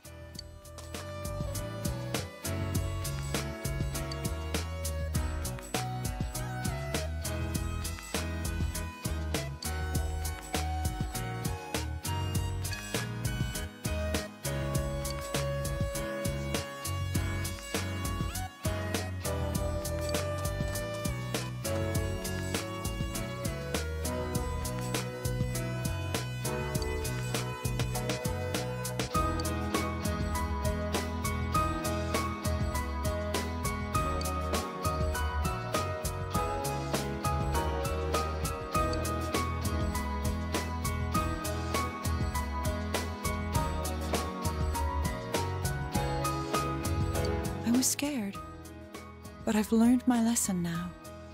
I won't just try and escape into my own personal time.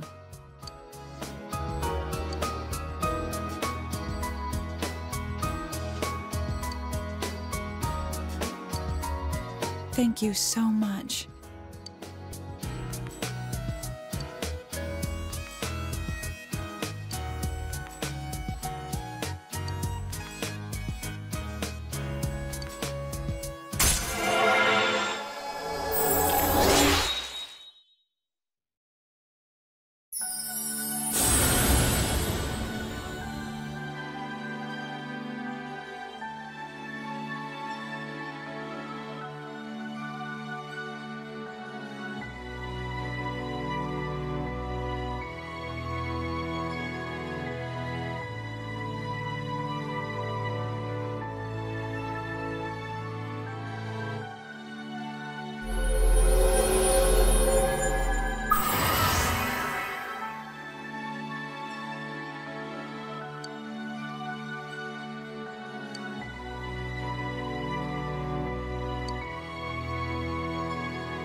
So long, and thank you.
busca de ahí.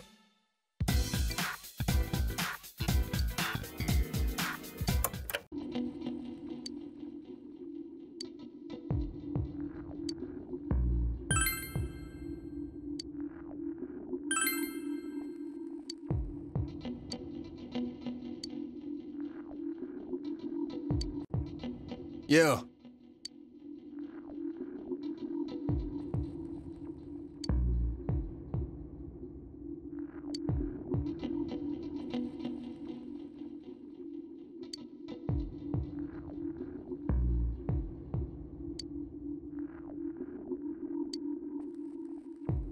Yeah.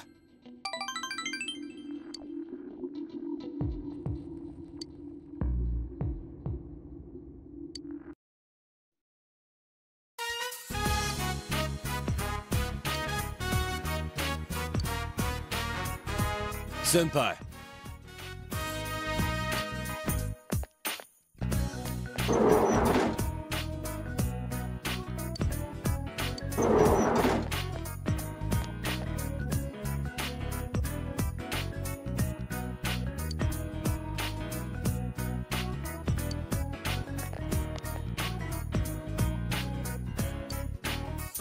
The hell?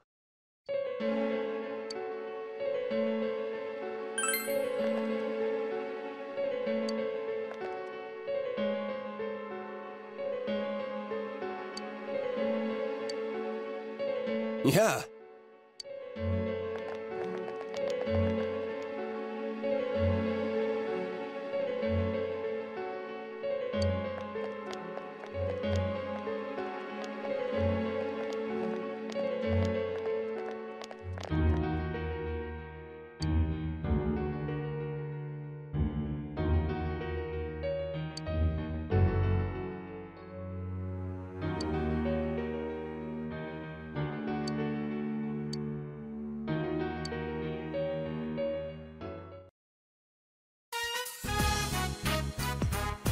Huh?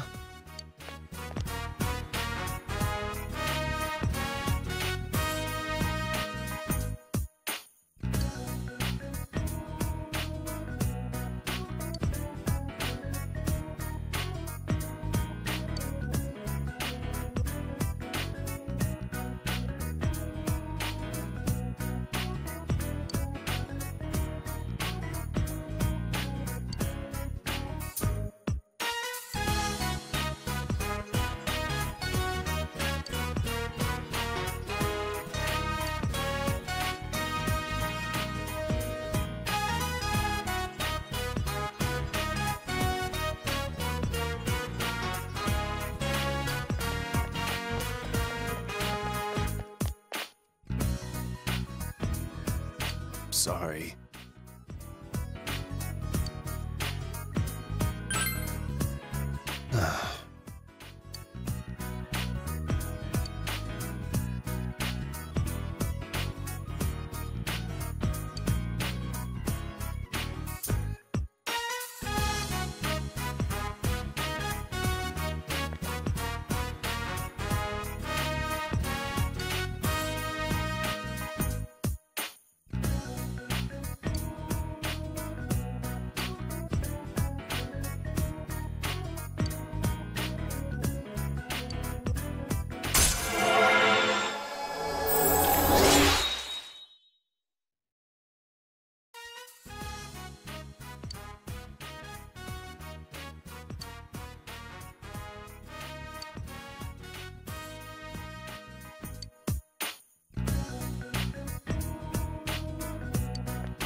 Yo.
I see.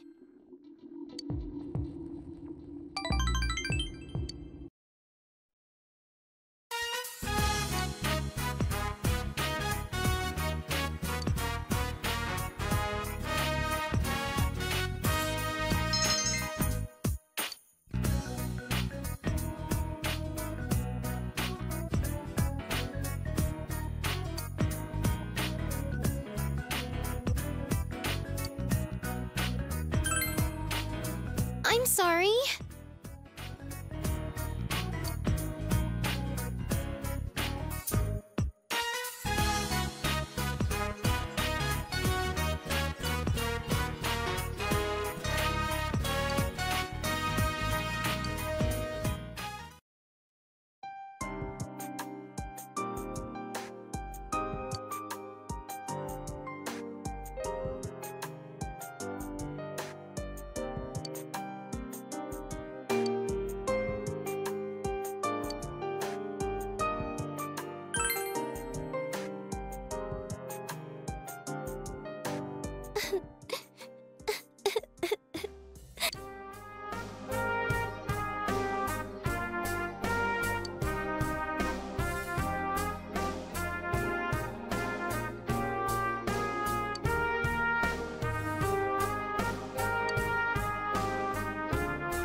I just wanted to run away from all of that.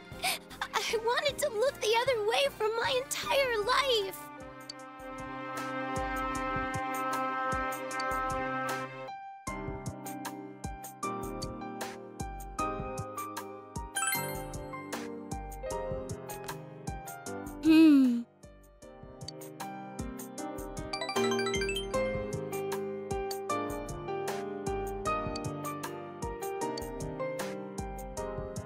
Don't leave me alone.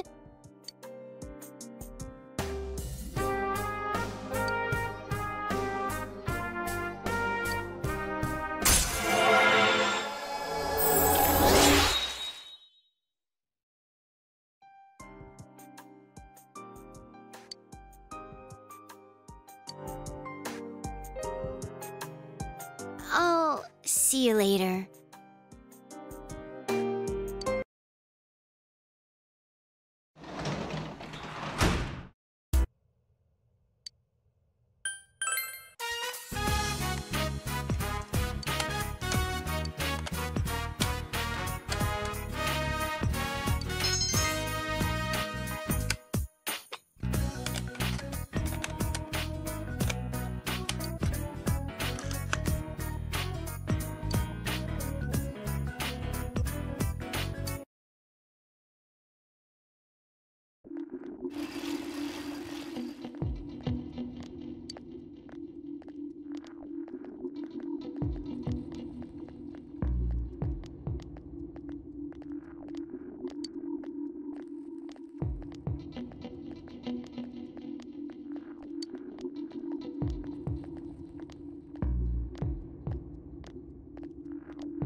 Hey!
Thinking about finding answers to the questions I had before.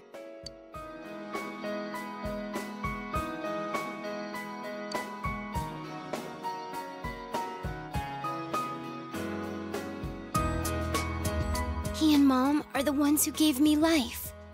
Then, what can I do for the people who gave me this life? For the people who have supported me? I've been thinking about it all this time.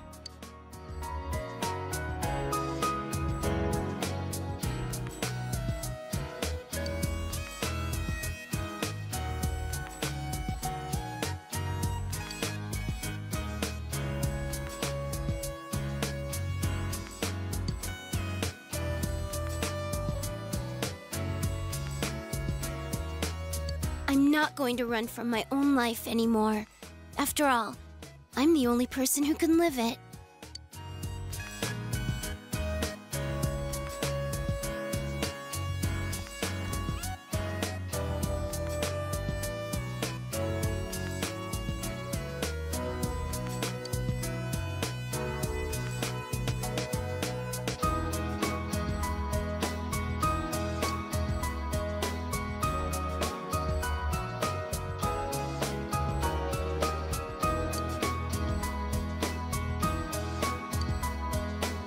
I'm sorry.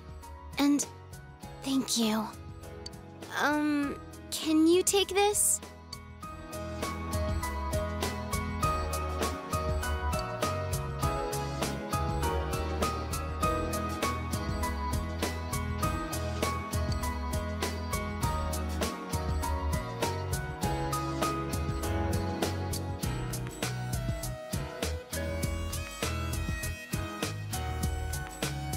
You gave me the opportunity to start walking.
You're okay with me?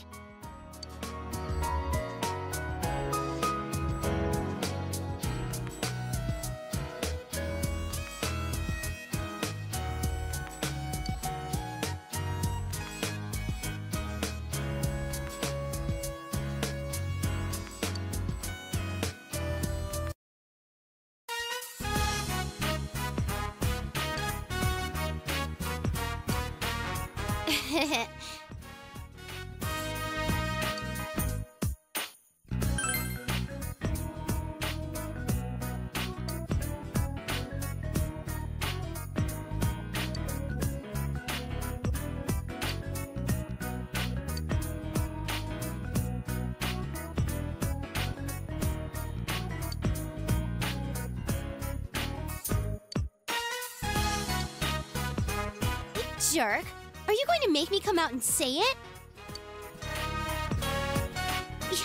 You know exactly what I mean.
Hello.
Oh, hi.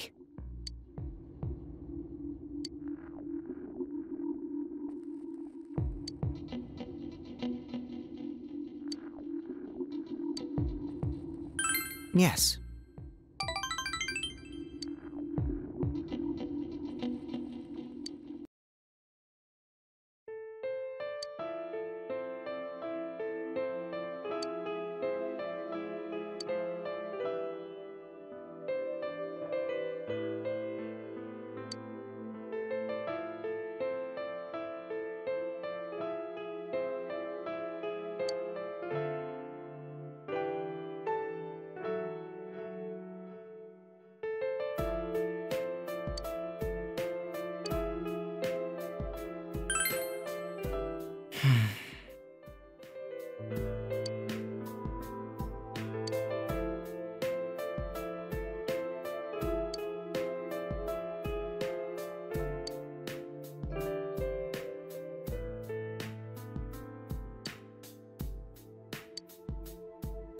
Hey!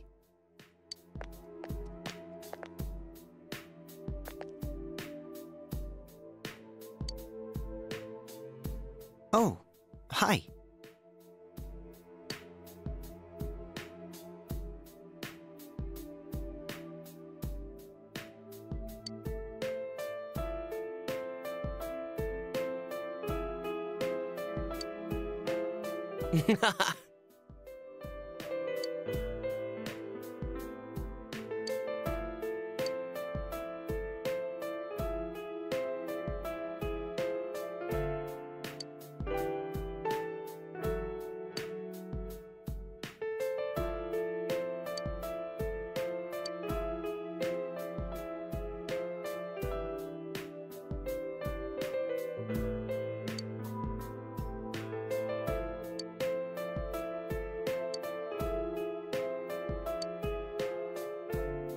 Just stop it!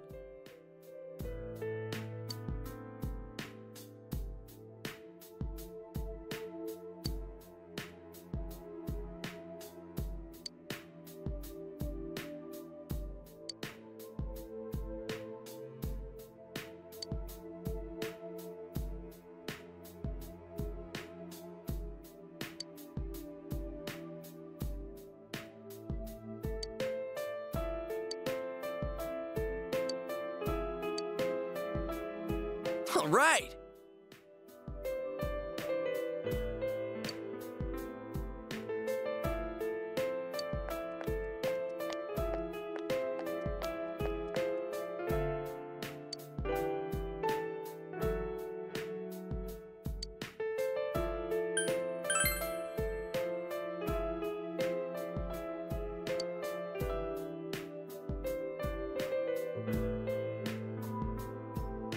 I'm sorry.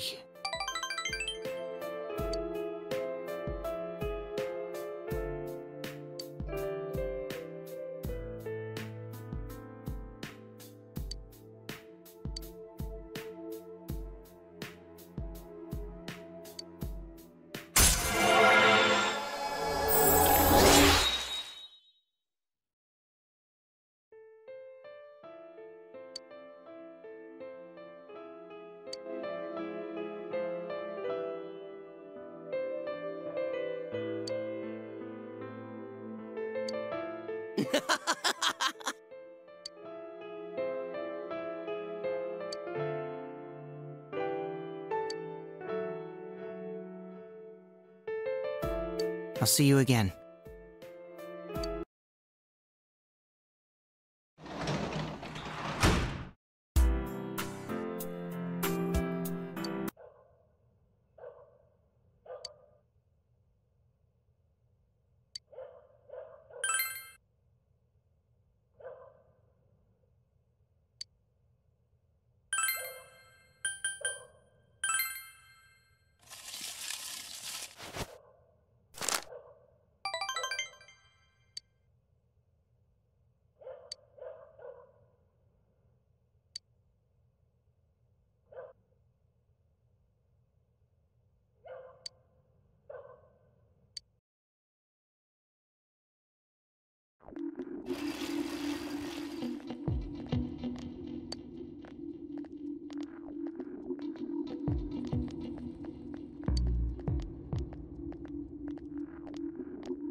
Yeah.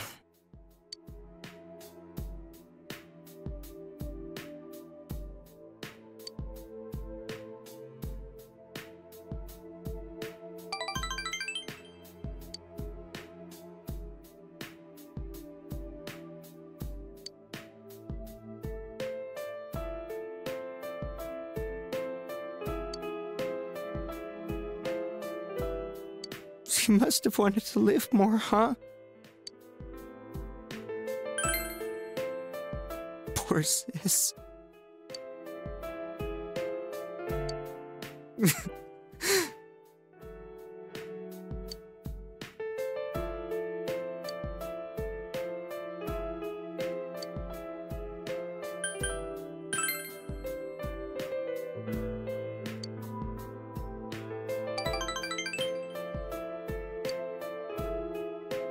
Thank you.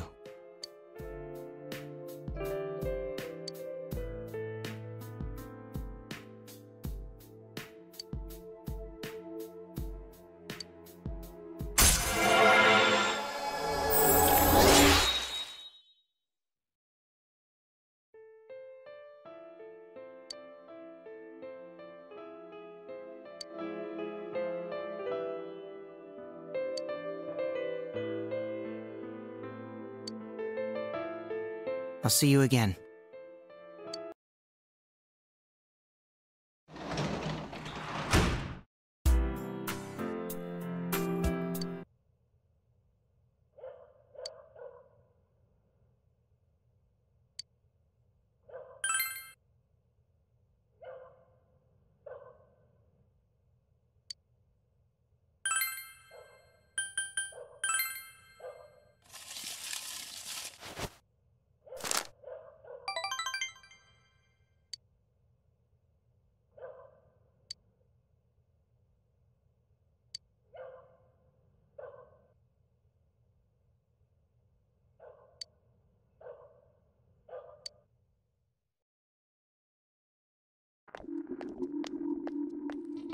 Good morning.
been trying not to think about it all this time. But I finally feel like I can face reality.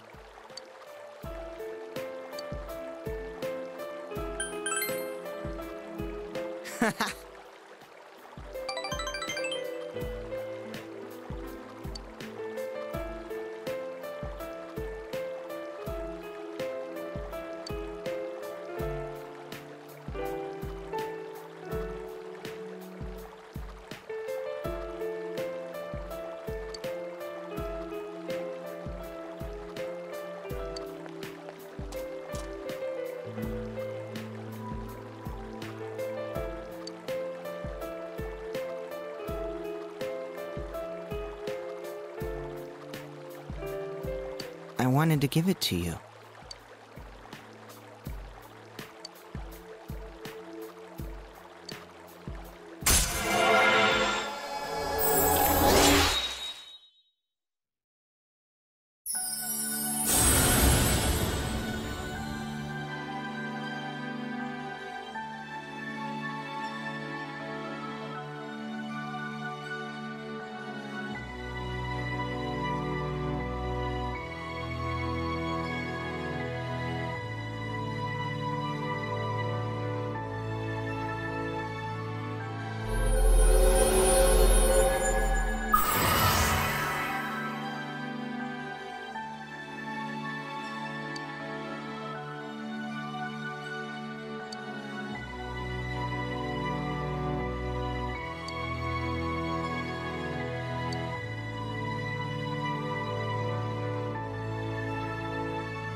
I really want to thank you.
Hello.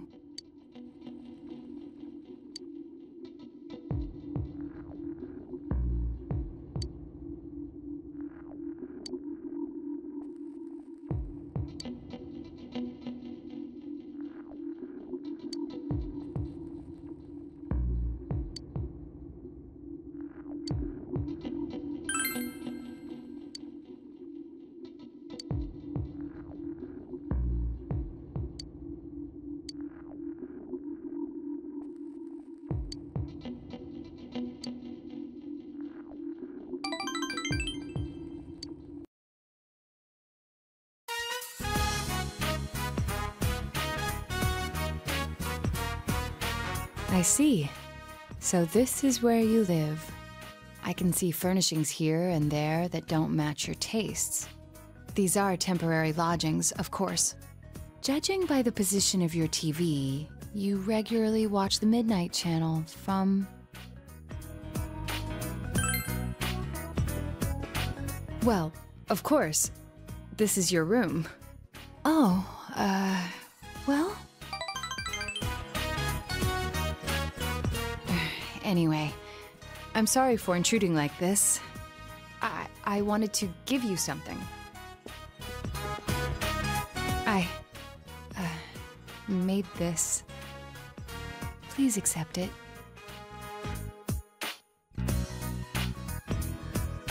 See, I haven't crafted anything like this in some time. If I went back to the estate, I could have added a camera and transceiver. Oh, but it flashes. I made myself one to match. Don't laugh, or say it's stupid or childish, okay? The title of detective became a burden to me. I thought I had no other aspects apart from detective self. But you gave me a reason to be, as neither adult nor man. Senpai, being with you, I felt I was glad to be a detective. And...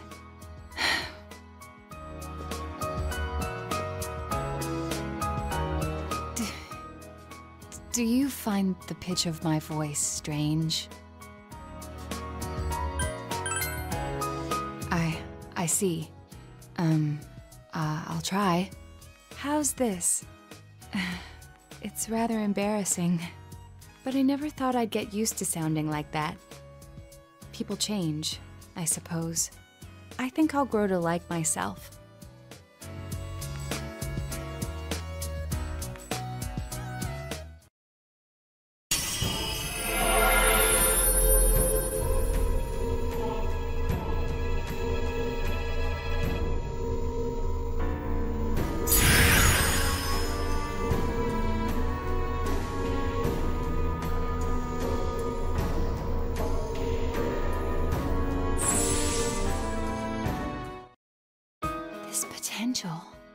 Was still dormant within me.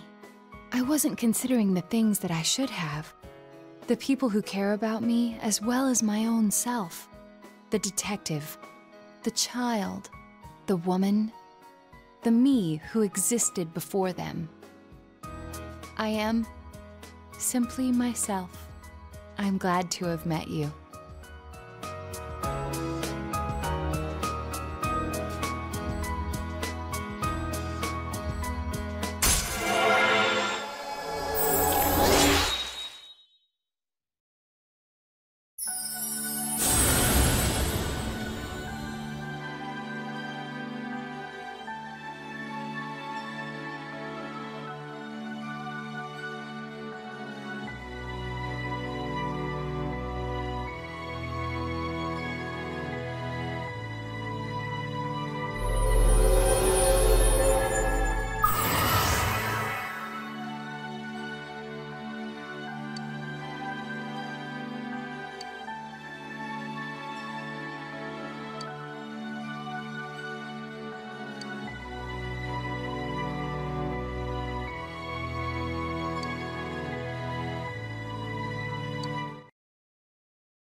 quite close.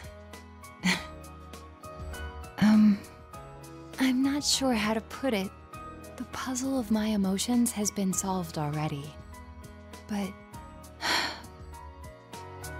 I love you.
You.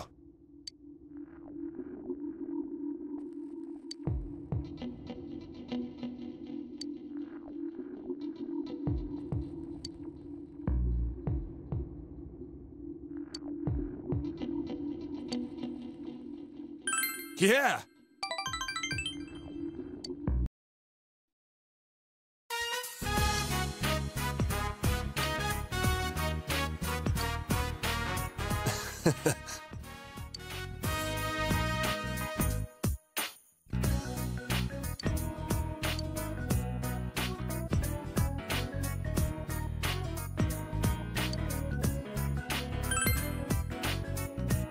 That's so.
Senpai.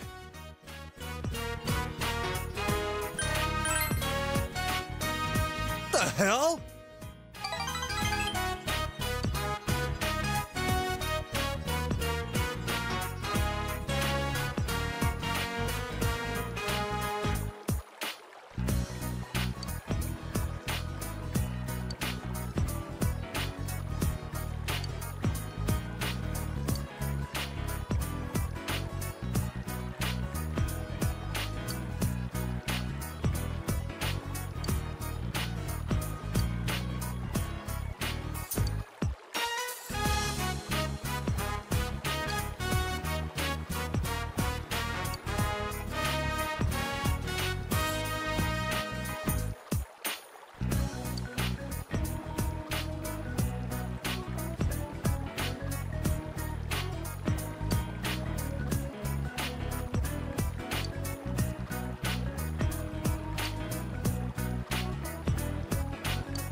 Later.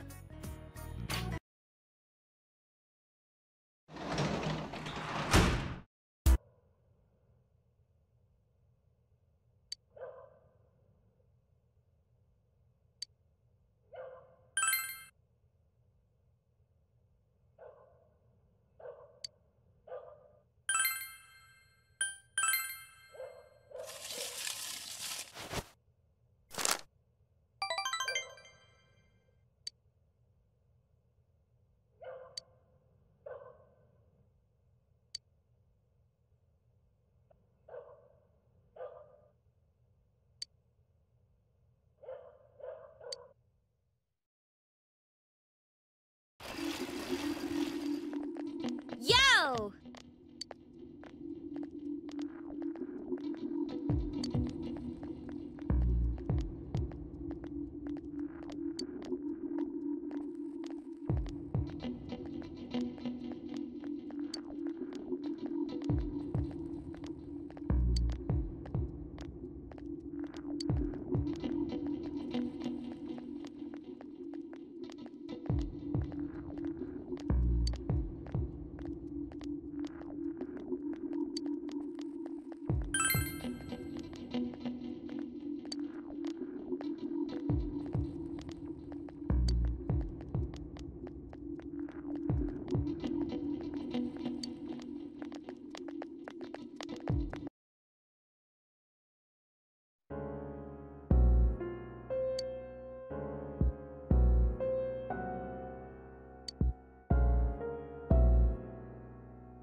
Yo!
Yo.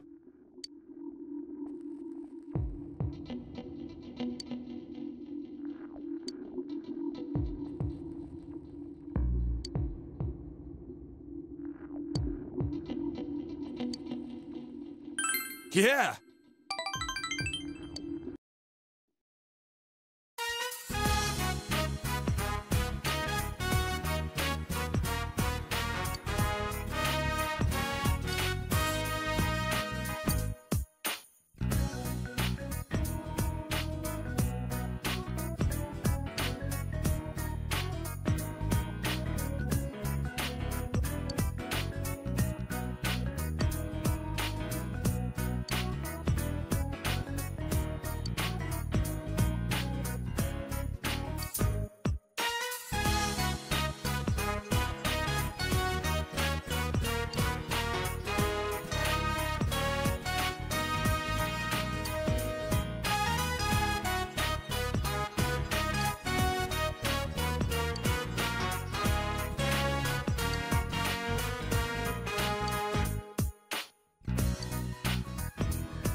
Well...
Later.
The entire town, it's filled with shadows. I can't! Ah! Ah!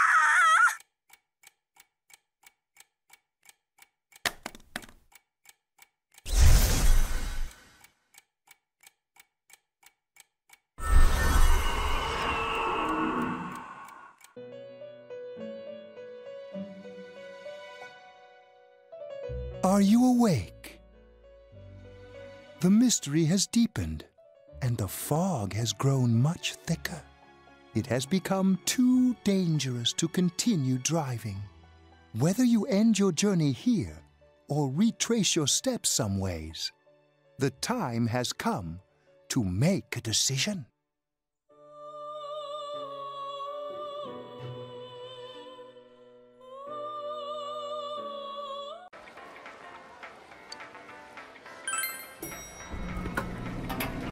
This is everyone, correct? Yeah, let's go. Welcome to the Velvet Room.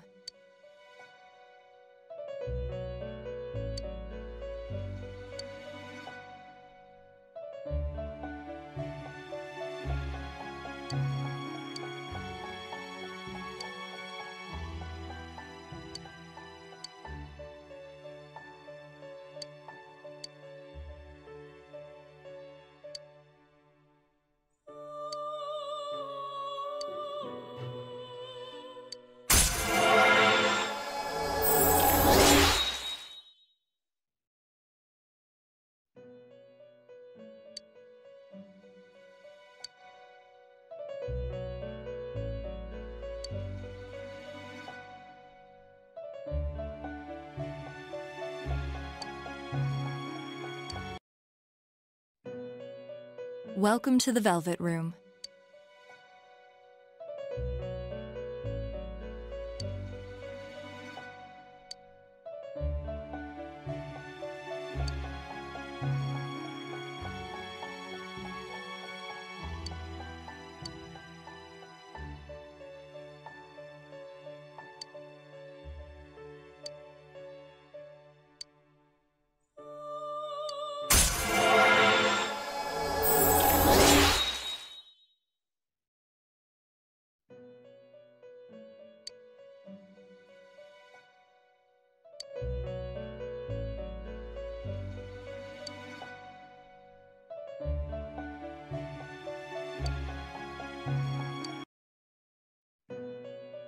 Welcome to the Velvet Room.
Still music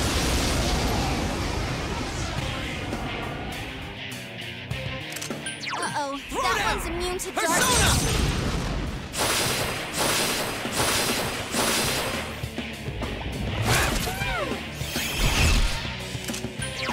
Persona! Last one! Persona!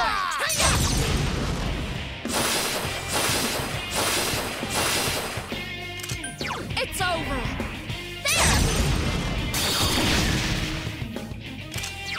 Counting on you! Persona! Damn, it's not going down! Oh, nice move, Yosuke-senpai.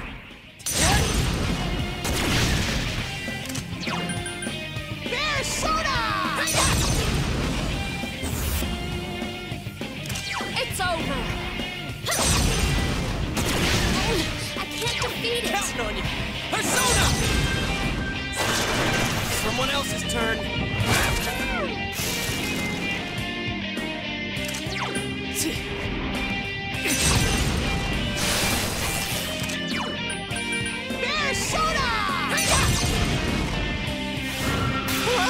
I can't defeat it!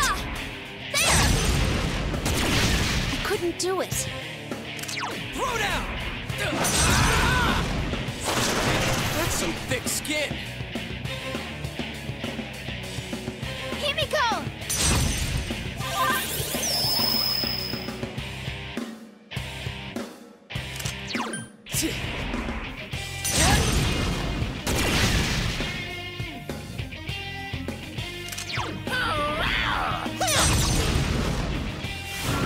I'll get it next time! Persona! I couldn't do it. Counting on you! Persona! Someone else's turn.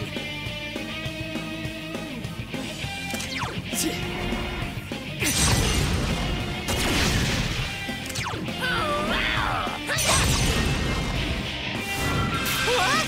I can't defeat it! There! I couldn't do it. Throw down! Persona! Ooh, that went well.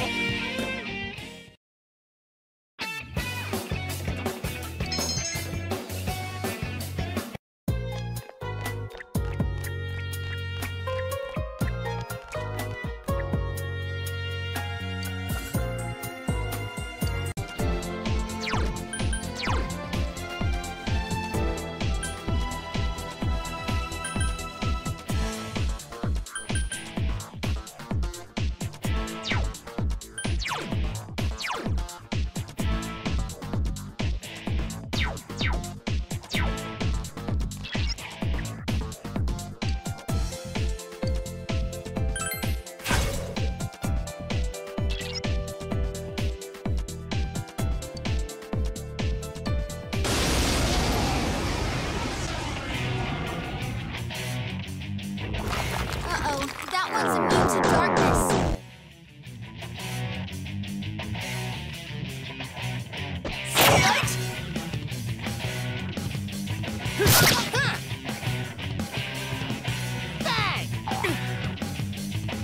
Yosuke-senpai's confused. Persona!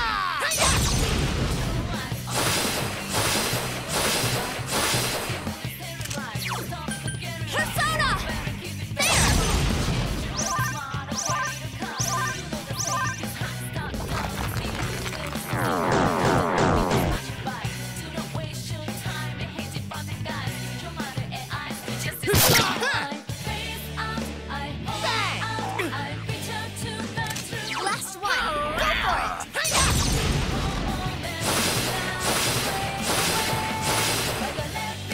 Yosuke-senpai's confused.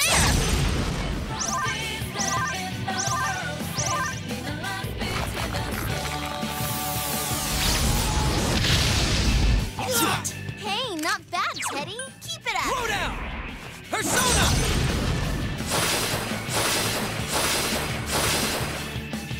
Last one. Persona! Go for it. Persona!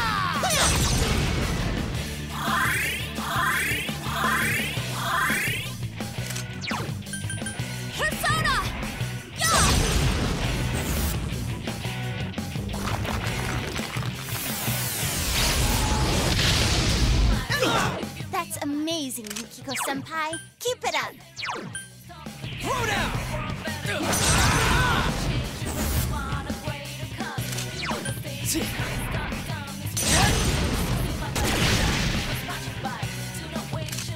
Yosuke-senpai, your health is really low.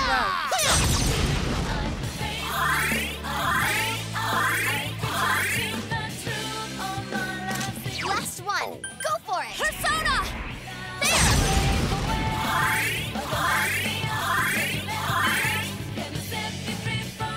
Come, Himiko!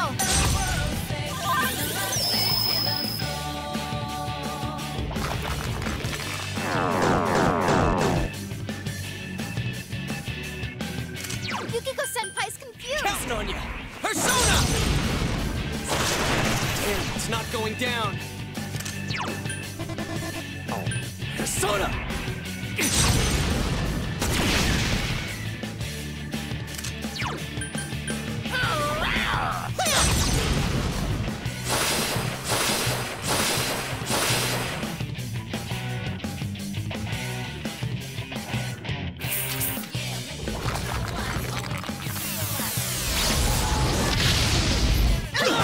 That's amazing, Yukiko-senpai. Keep it up. Counting on you!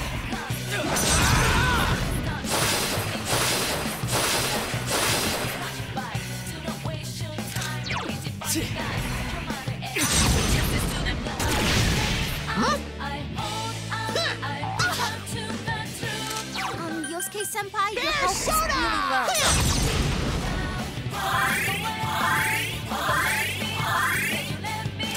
One enemy to go. Persona!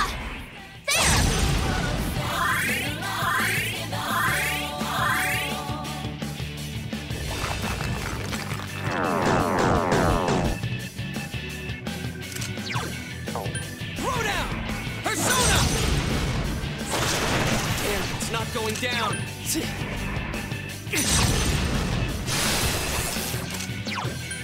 Persona!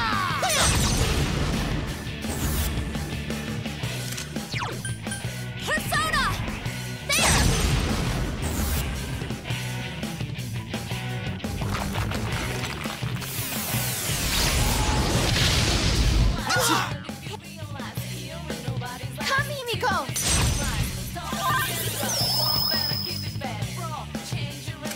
Shouldn't someone heal Yukiko-senpai? Throw down! That's some thick... Persona!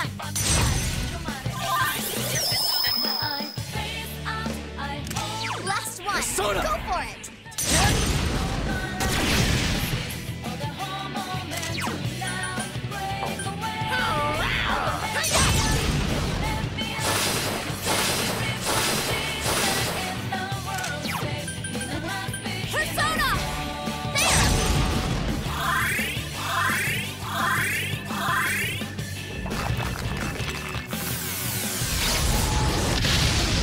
Persona!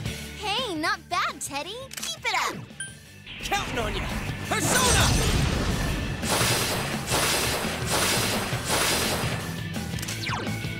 Persona!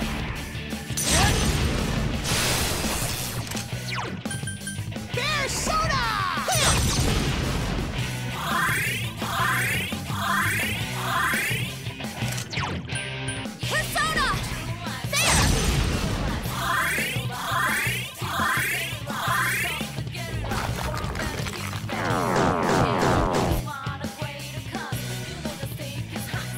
Yukiko-senpai's confused.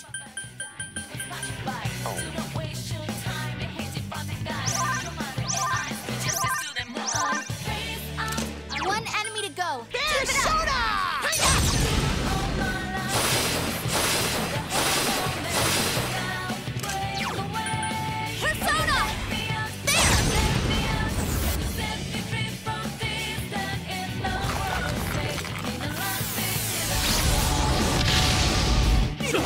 That's amazing, Yukiko-senpai. Keep it Counting up. on you! That's some thick skin! Persona!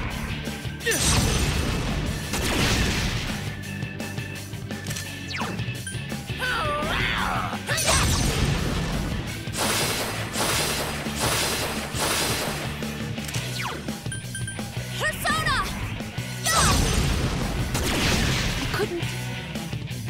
Persona!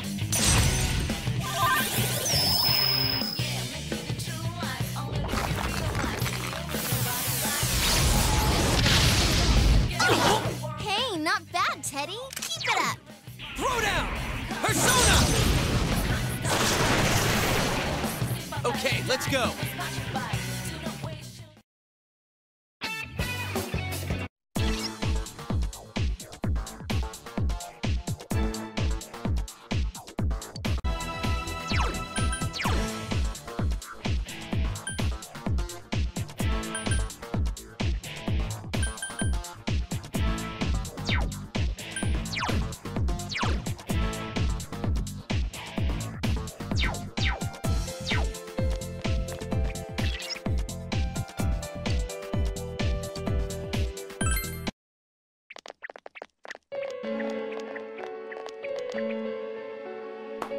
Wow, I'm surprised you made it this far.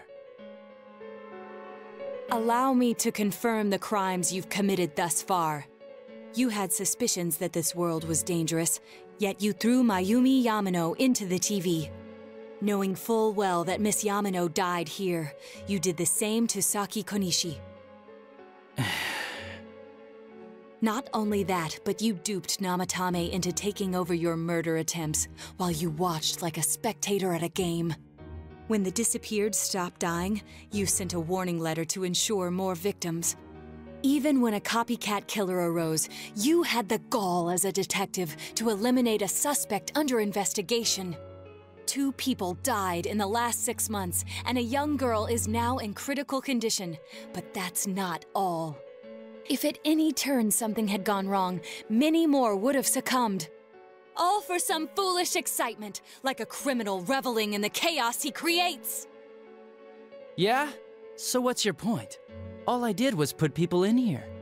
It's the world that really kills them, isn't it?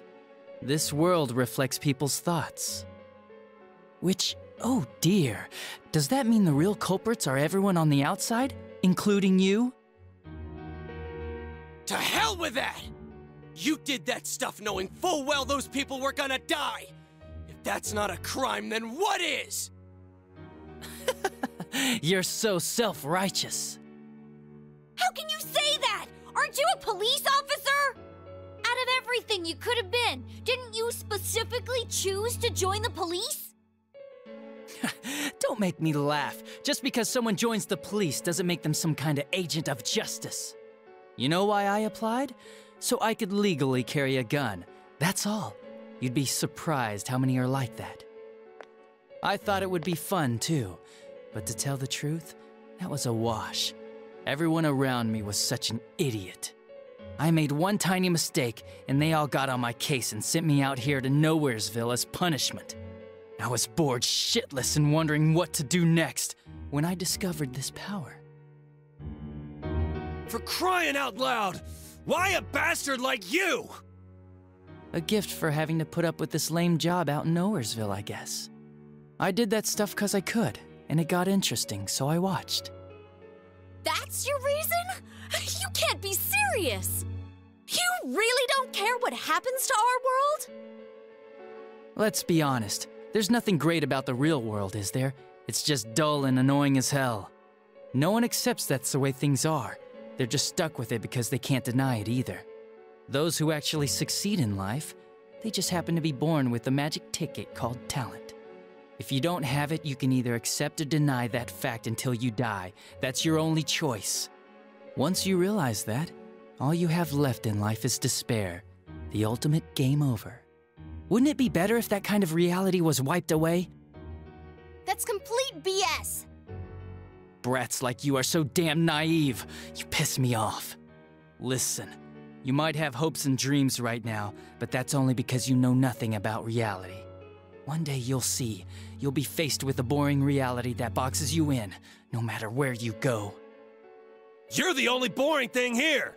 If you want to disappear, go ahead! Stop dragging us into it! Stop yelling, punk. I understand you're all afraid and gotta act tough to cover it up, but geez. I'm telling you all this based on my own experience in life. Think about it for a second. Once everyone turns into shadows, they'll still keep on living, oblivious to all the things around them. So how's that different from the way it is now?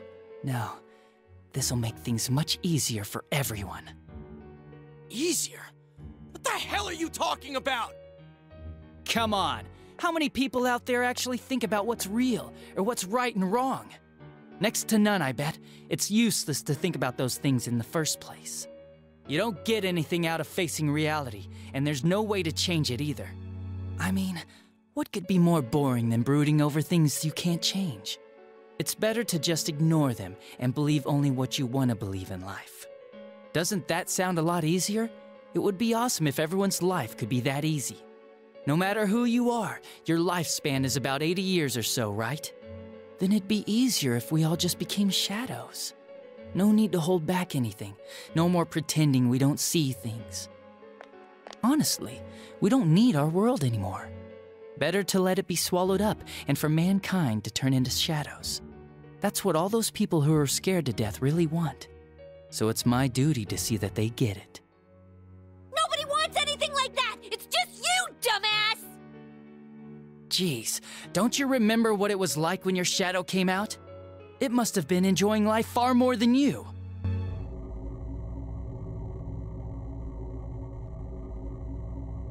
Be careful! I don't know what's happening!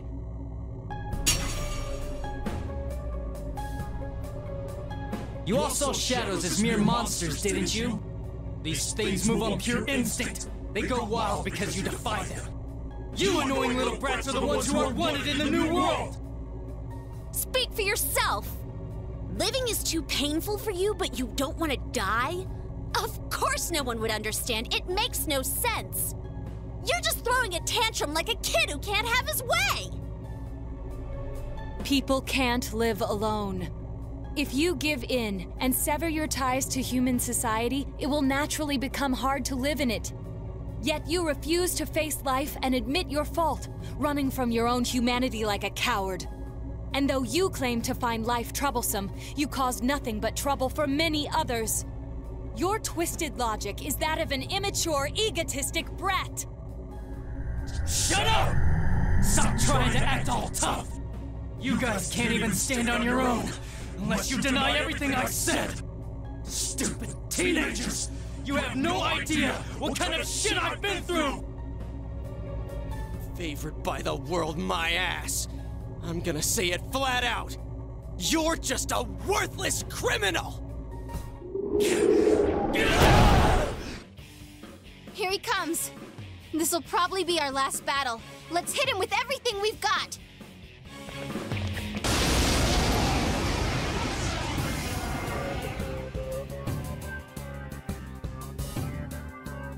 The world is about to change! Your existence won't belong there! I thought I could just leave you be, but you're like a plague! I'll have to get rid of all of you! I wish we could get rid of you, but we'll make sure you pay for what you've done. Shut up! Get lost! Get the hell out of my sight! I can't believe he's the one.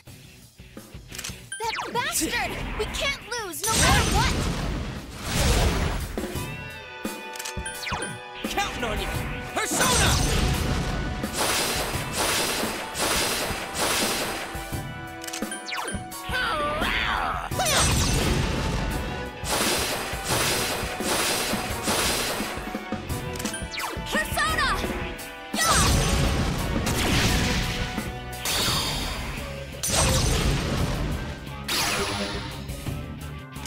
Persona? But that can't be! Throw down!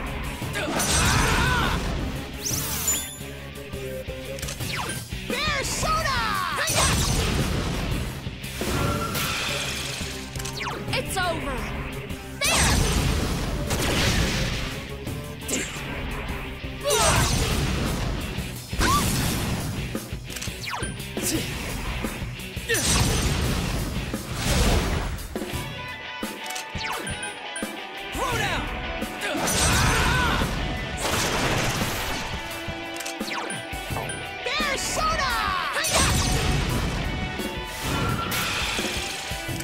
It's over!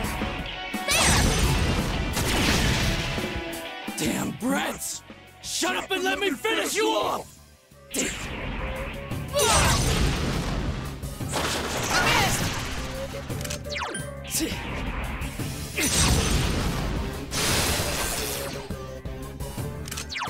Throw down!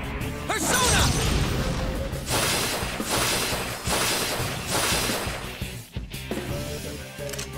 Persona!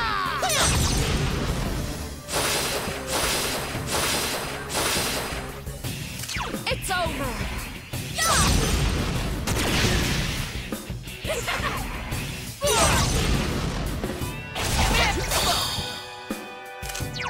Persona!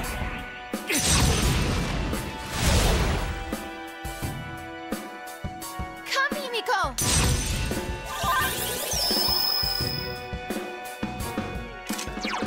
Counting on you! Persona!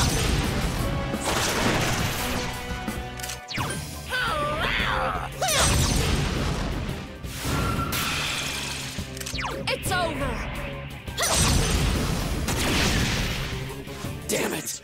You're all such a pain in the ass! I'll kill you! Just like I did those other ones!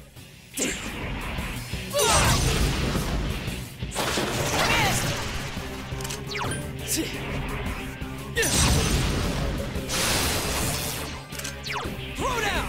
Persona!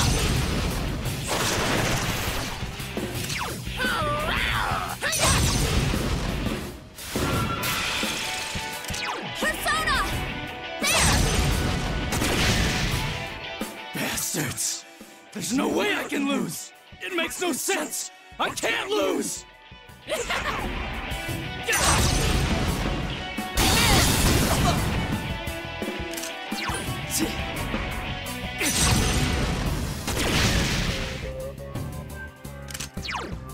down! Persona!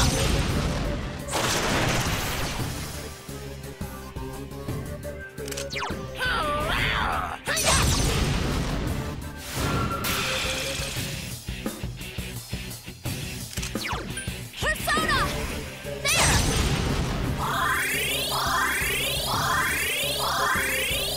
Dumbass! Oh no,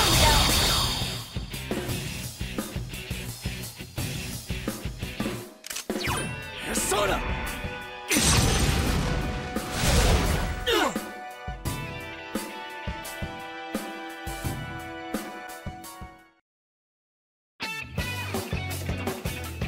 Congratulations!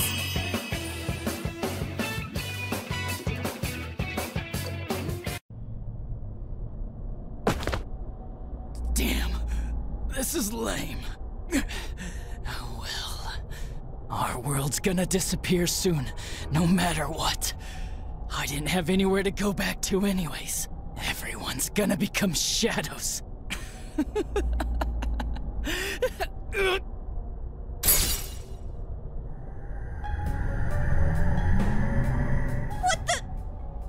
All humans will become shadows, and I shall descend upon the united world as the master of order.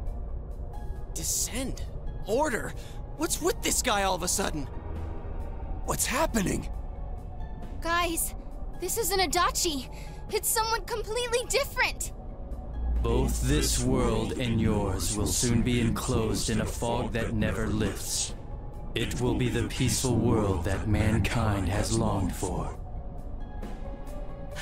Who are you? I am Amino Sagiri, one who rules the fog, one awakened by man's desires. Do what you will, but your world's erosion cannot be stopped. It is an inevitability.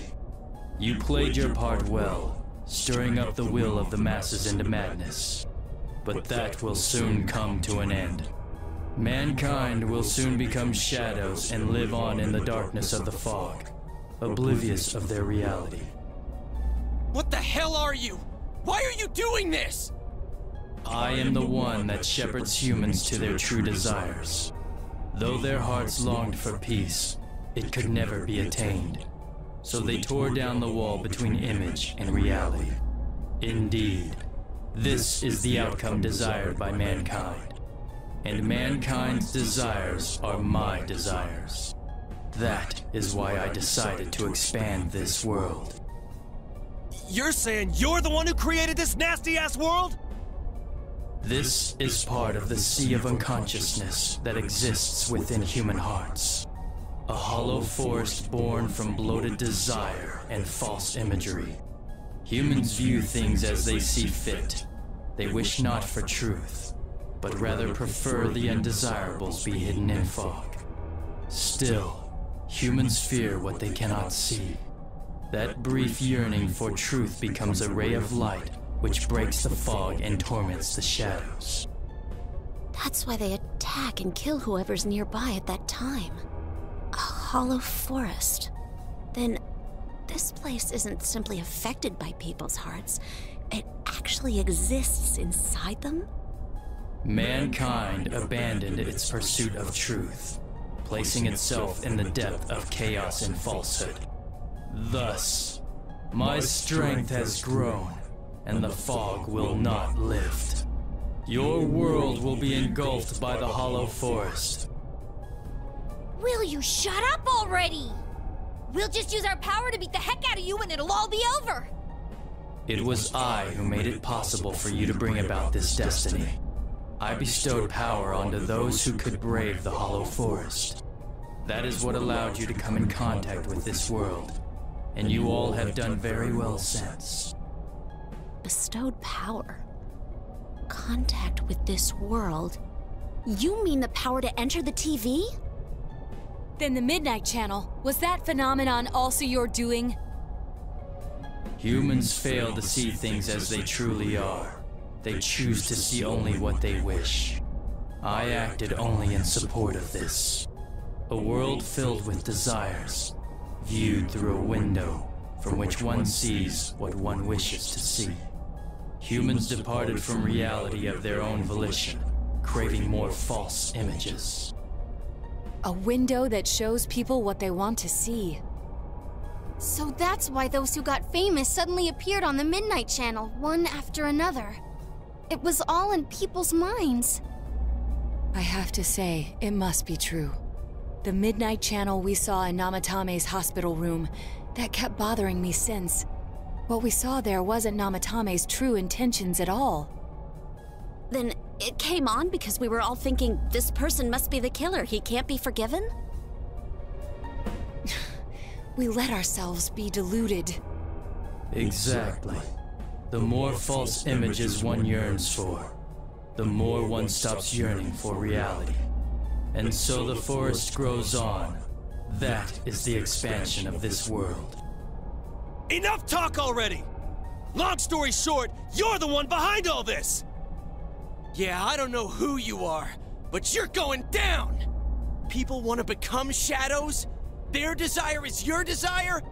To hell with that! When did we wish for that crap anyways? We kept fighting and fighting like morons to get where we're standing! Yes, that I did not foresee. The ability to master your own shadow that emerged to kill you and use its power. A new and uncertain facet of mankind. Is it worthy to put my trust in? Or not? It must be tested.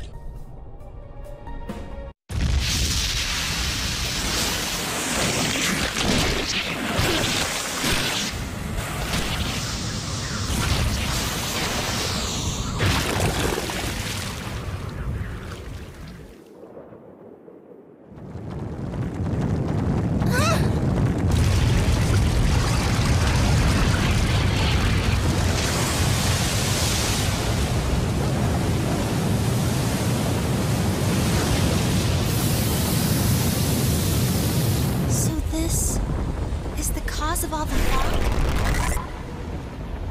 Indeed. I have come to put you all to the test and judge your worth. Like we give a damn what you came for! You've done what you want so far, but that'll end when we crush you! Precisely. Then we know what we gotta do now. I don't want people to turn into shadows! We'll defeat it for sure. I'll back you up with everything I've got. This thing has no right to exist.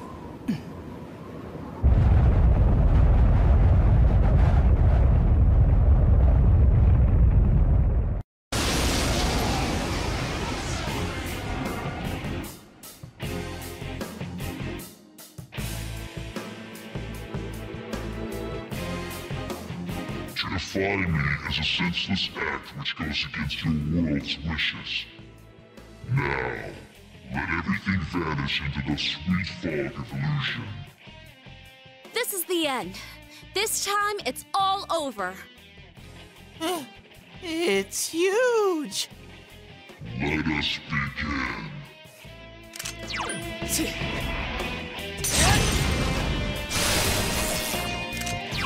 Counting on you!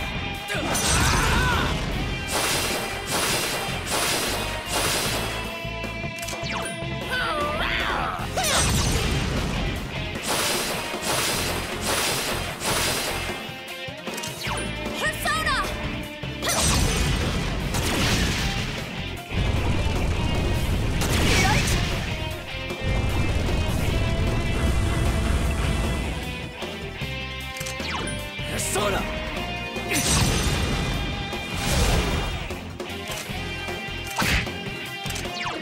Persona!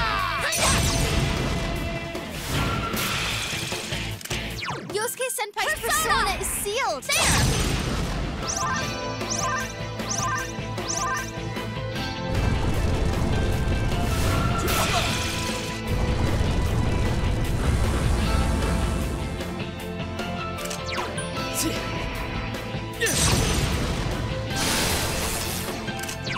Throw down!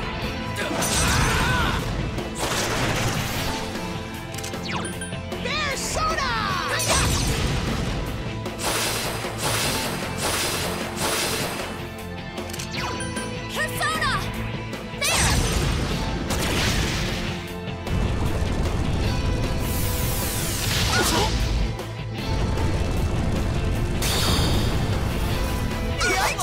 Teddy, are you okay? Come, Himiko!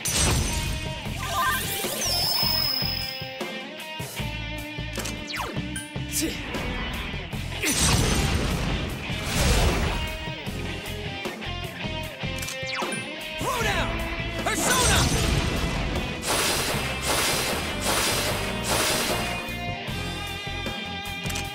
Persona!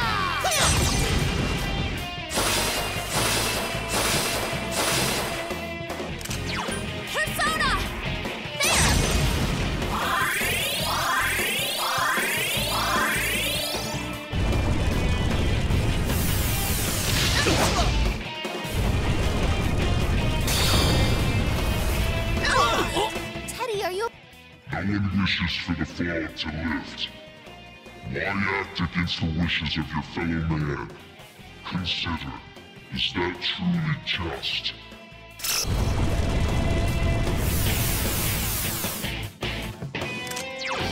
Persona!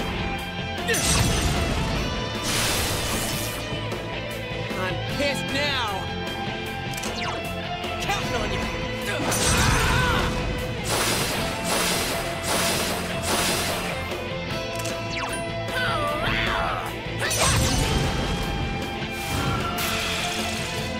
Careful, guys. Teddy's health is pretty low.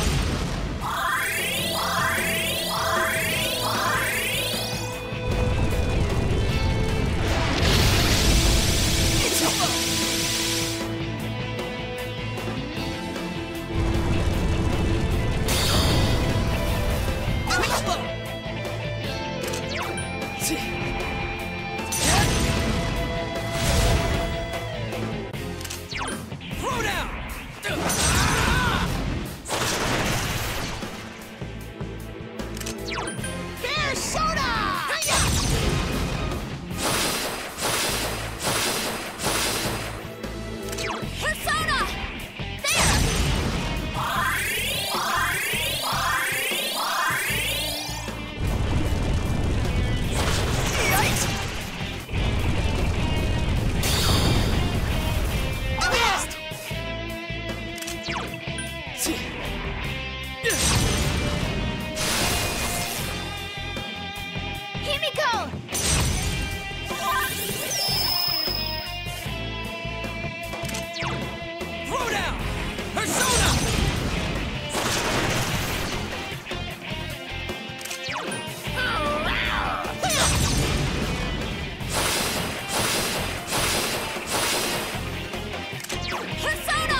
Akiko-senpai's persona is sealed!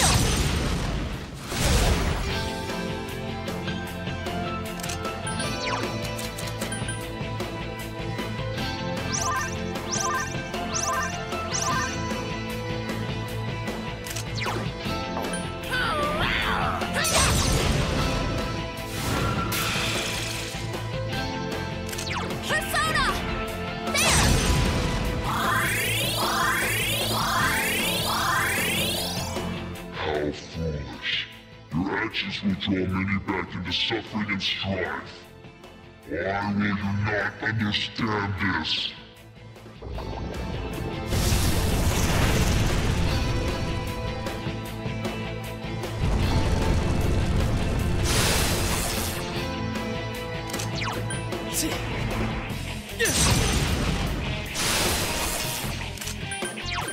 Counting on you! Persona!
Careful, guys. Teddy's health is pretty low.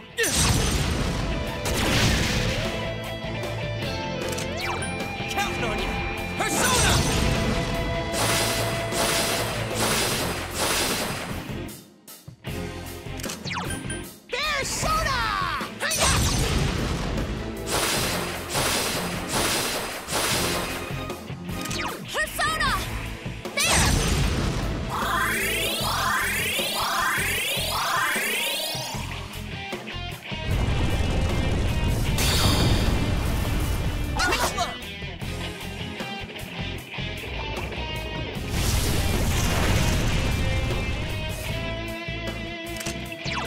Persona!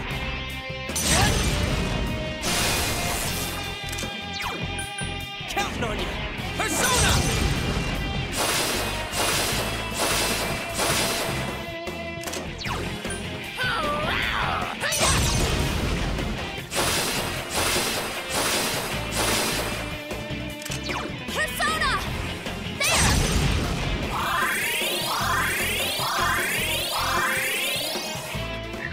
Fools, and I have no choice. I will bring about the deaths of those who will keep true peace from the world.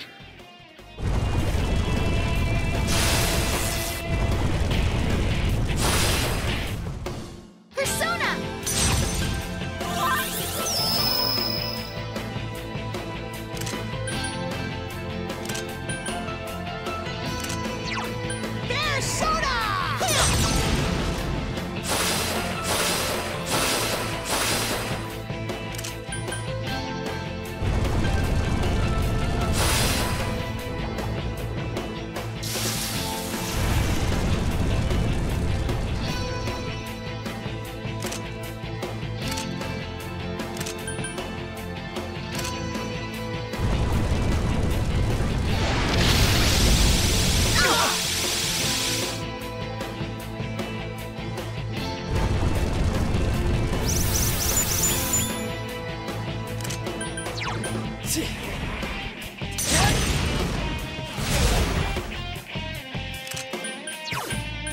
Counting on you!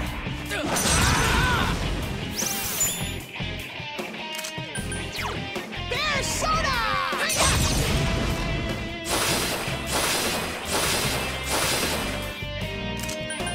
Persona!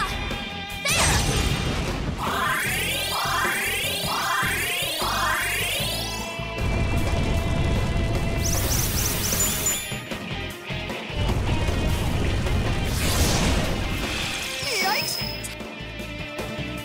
Persona!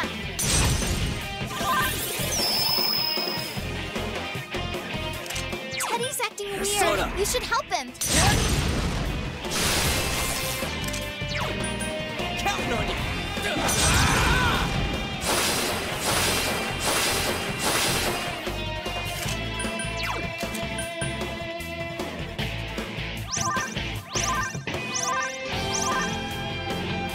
Careful, guys. Teddy's health is pretty low.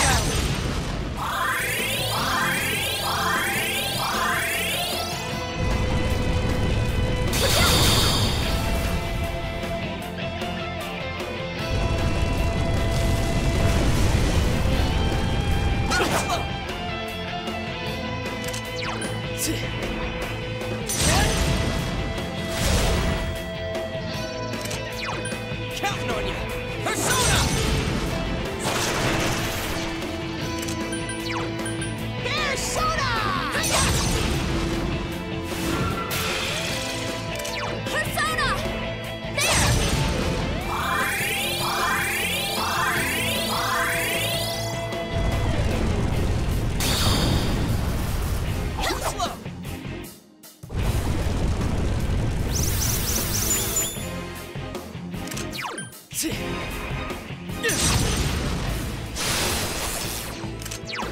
Counting on you!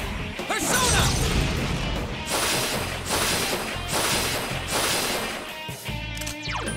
Bear soda!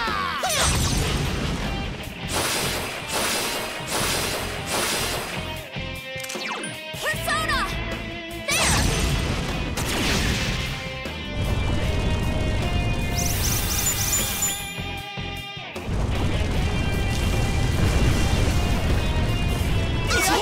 Yukiko-senpai! Protect me, Himiko!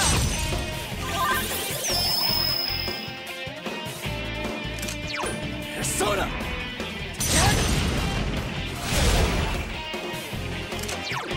Counting on you!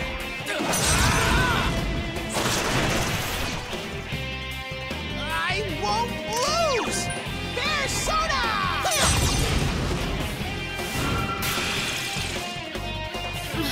I'm okay. Persona!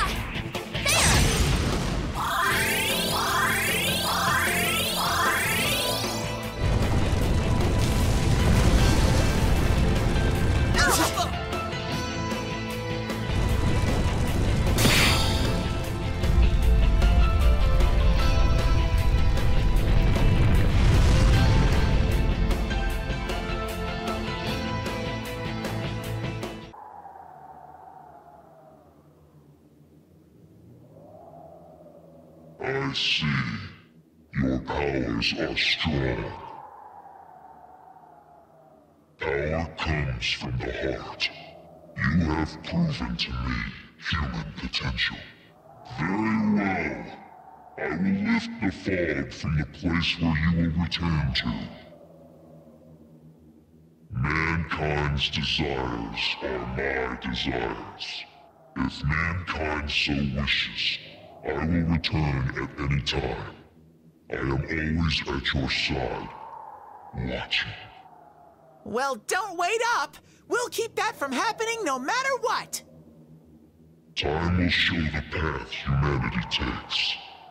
Children of the new potential.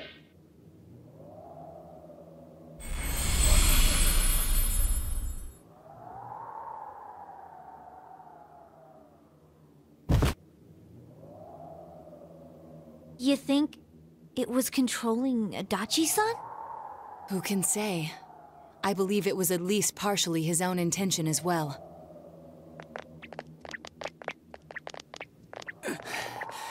So that's it, huh?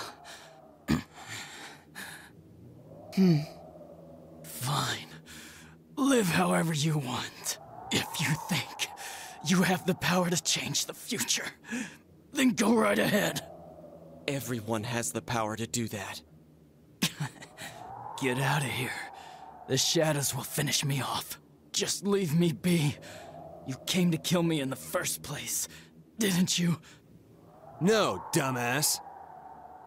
If we leave you here dying, and a dead body eventually appears, then what? What's that accomplish for anyone? Your stupid game's over. We're taking you back. Live and face your punishment. That's how it works in our world. Right. I'm sure that's the outcome Dojima-san wishes for as well.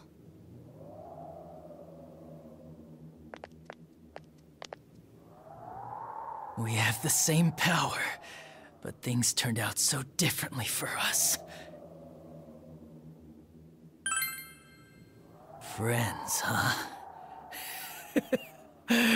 That's the last thing I want to hear about right now. But maybe if I had been more like you, things wouldn't have gone this way.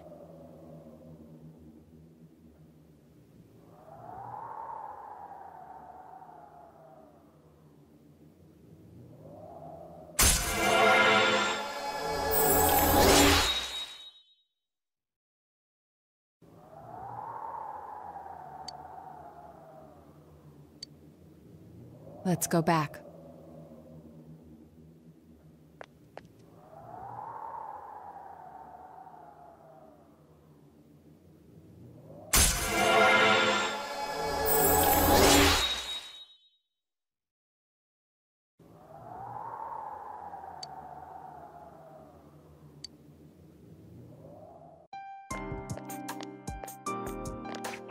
Greetings, Shirogane-san.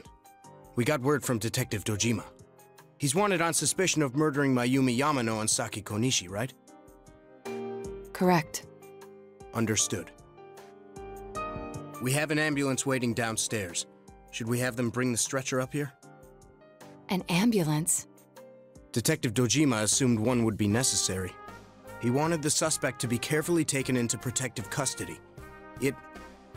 Well, it was a personal favor to him.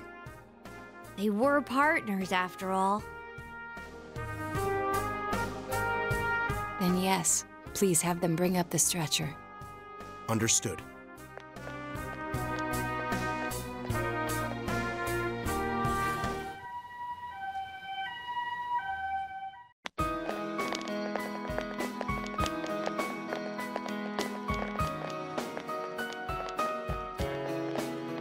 Simon, it's all sunny!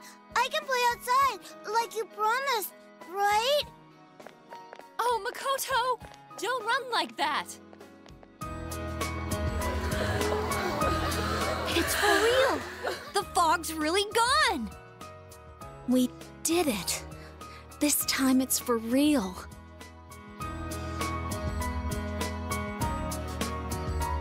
What's up, Senpai? Did you think I was crying? It's just so bright. It's been so long since the sky was that blue.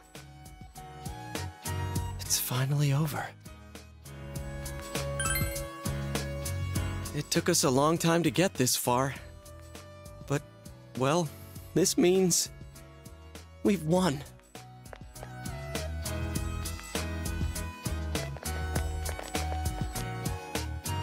Huh? What are we doing? Ooh, what's this? Everyone ready? Here goes! We did it! Woohoo! Why didn't you guys say it? You all joined in when Risa-chan did it! I think that was a little too hard to get on the spot. Which part did you mean for us to say? The woohoo part! Can't we just do it over? Man, having to redo something like this kinda kills the fun of it. Alright, Chia, do that weird call again. Not if you're gonna call it weird. People are beginning to stare. I don't think we should stay like this much longer. My hand's getting kinda sweaty. Sheesh. Fine then. It's all yours, Sensei! Woo!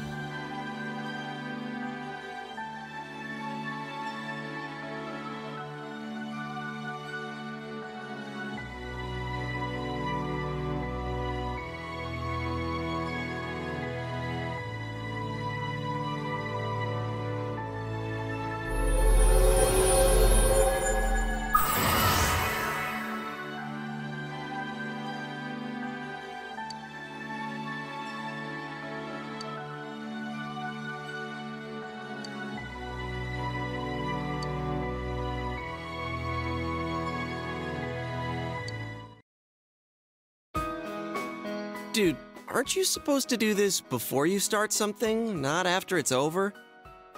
Huh? Who cares?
My parents booted me out of the house tonight.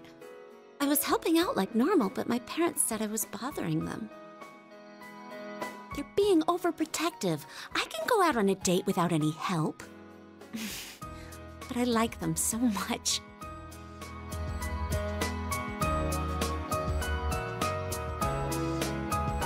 Oh, thanks for the cake. It looks really delicious. By the way, I have a present for you.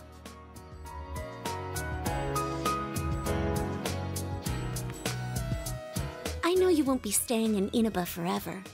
I want you to take that when you go, for me. Since I'm going to be staying here, in this town. I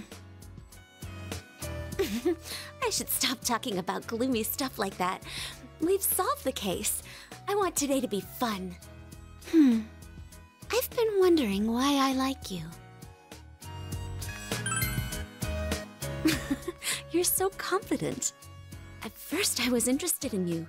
When I realized that, I was already going after you. It's tough that you'll be leaving, but I have to accept the truth.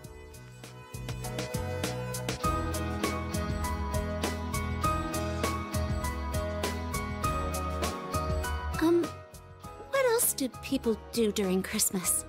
Vienna's always busy during this time of year, so I've never spent a Christmas night like this before.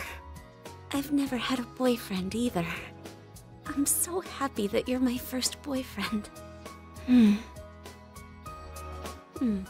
That's not the first time I've had that thought. Huh? Can I stay here tonight? I told my mother that I'd spend the night at Chie's place. So I can stay here without anyone minding. I love you.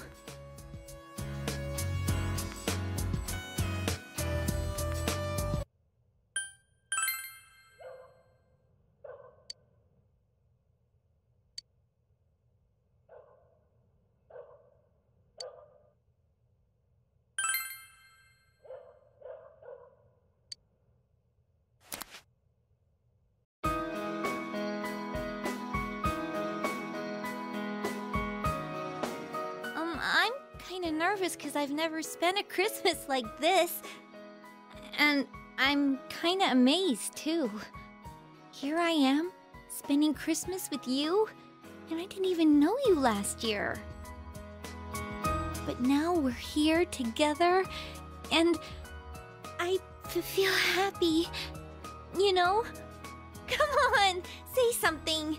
You're making me all embarrassed.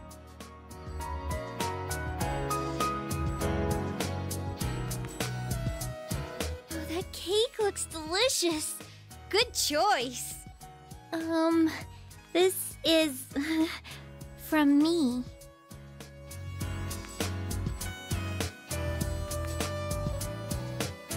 I'm sure it'll look good on you. I bought it, but I want to challenge myself and make one with my own 2 hands next year. And, I want to celebrate Christmas next year with you too.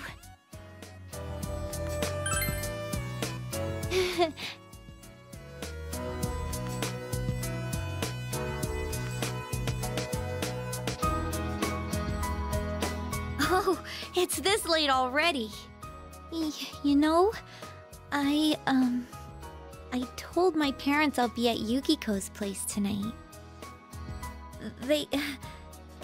They won't be worried if I'm with Yukiko. Plus, we've done lots of sleepovers at her place and my place before, so... yeah... Oh, you know what I'm trying to say. Hey, wipe that grin off your face!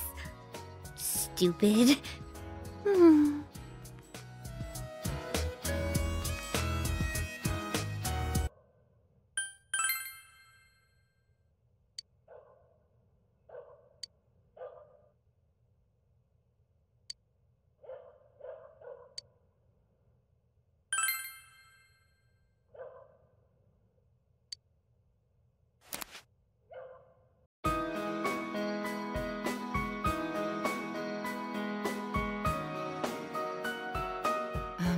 It's pretty cold outside. I'm sorry. I guess I'm nervous. Because, we're the only ones here. That's a wonderful cake. It makes me feel like a kid again. I have something for you. I was late because I had to go back home to get it before I came here.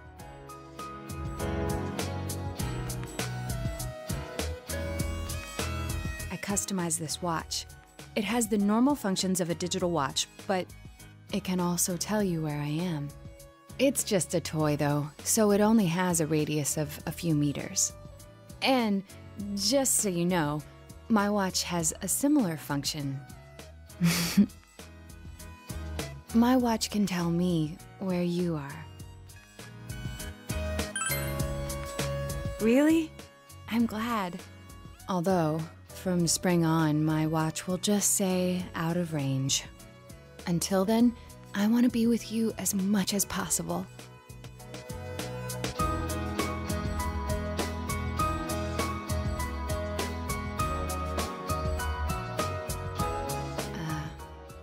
I have something to show you. I want you to see me in a school uniform.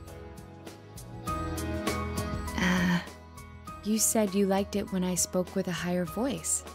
So I figured I should look more like a girl. Besides, my normal clothes go against the school dress code. Let me go change.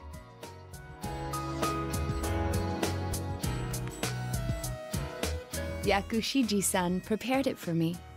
I know this is what all the girls wear, but, isn't the skirt too short? Please stop. Don't embarrass me. I think I'll stick with my normal outfit. I'd feel awkward all day if I wore it to school. But I'm happy that I showed it to you. Huh? You want me here tonight? I can probably come up with some kind of alibi for where I spent the night.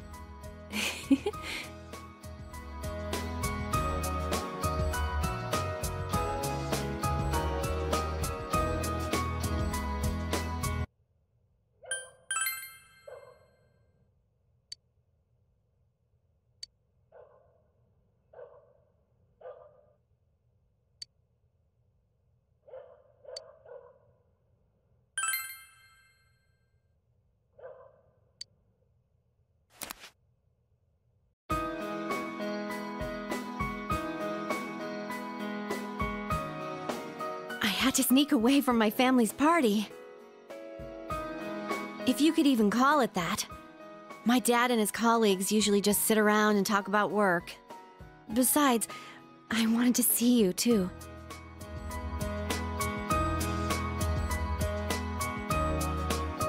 I already ate back at my party, so just give me a tiny slice of your cake. You can have the rest. And this.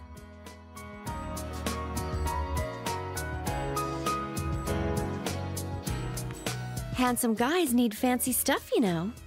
I got one for myself, too. I never thought I'd be caught dead buying a pair of matching rings. But to be honest, I wanted to wear something that would be the same as yours. So I would feel like you were close by. Maybe I'm looking for some kind of promise. I still need some reassurance sometimes. So, will you promise to be with me forever? Really? That makes me happy.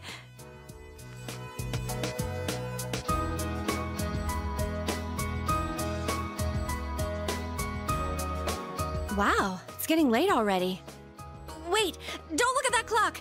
It's not that late. Hey, I don't want to go back home tonight. I want to be next to you.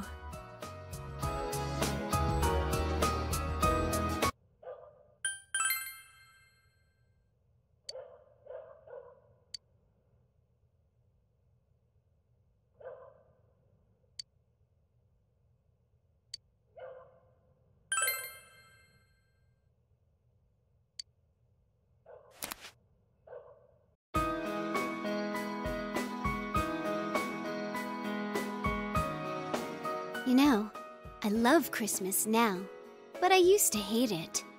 I believed in Santa Claus when I was little, even when the other kids all said that Santa is really your father. But I'd deny it. That's not true. I always get what I want most. Then, one year, Santa stopped coming. You know why, of course. That's when I found out the truth. I wonder how my dad always knew what I wanted. My parents must be psychic, I guess.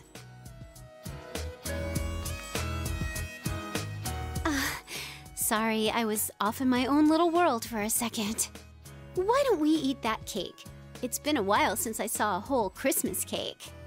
Oh yeah, I have a present for you.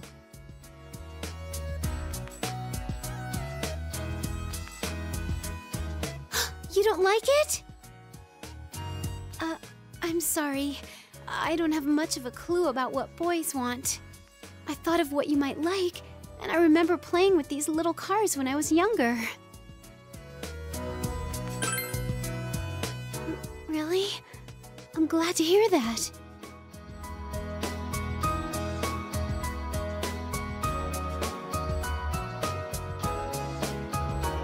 I'm glad we're inside tonight. If we had to be out in public, I'd probably be so red from embarrassment. I can't make myself act confident right now. I never expected this to happen. It's all your fault. I like you.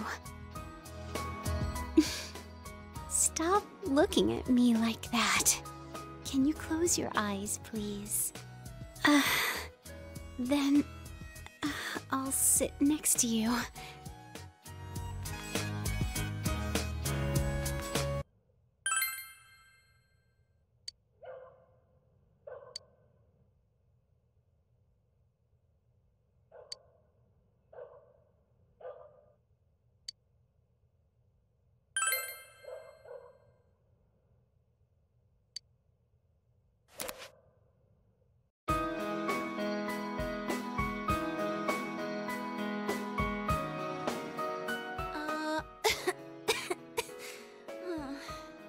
My throat is killing me. It's probably all the voice training. Stupid hiatus. But that has nothing to do with tonight. It's Christmas, and I'm with you, Senpai.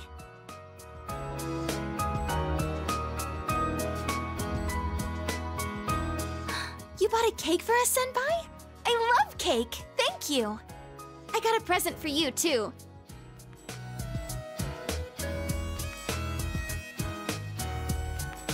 That's one of a kind. It's the only one in the whole world. In fact, I designed and made it myself at a carving class in Okina. The shape's a little weird, but I put all my love into it. No problem.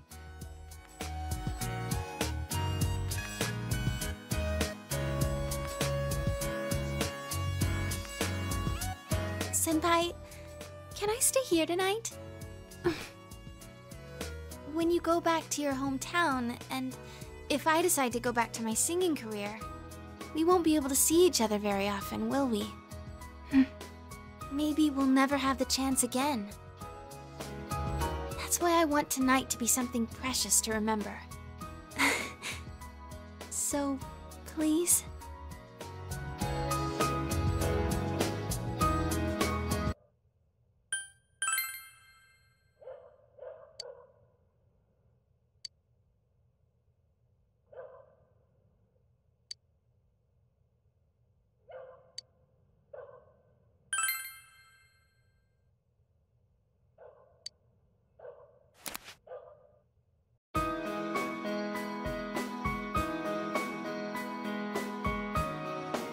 The only way I've ever celebrated Christmas has been with my parents.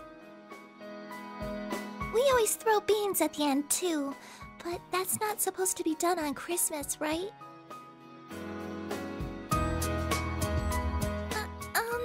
The cake!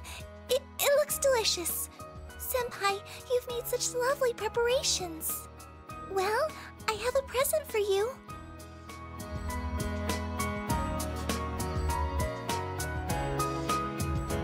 Into knitting, and I happen to find some wool that might look good on you. I tried knitting at school all the time, but my teacher would always end up confiscating it. I'm sure it'll keep you warm, Senpai. Of course.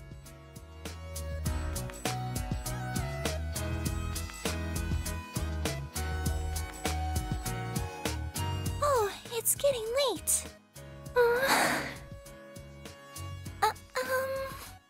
Can I stay here a little longer? My parents are gone on vacation and no one's home, so... Don't worry, I won't stay too long. Huh? You want me to stay longer? Sure, Senpai.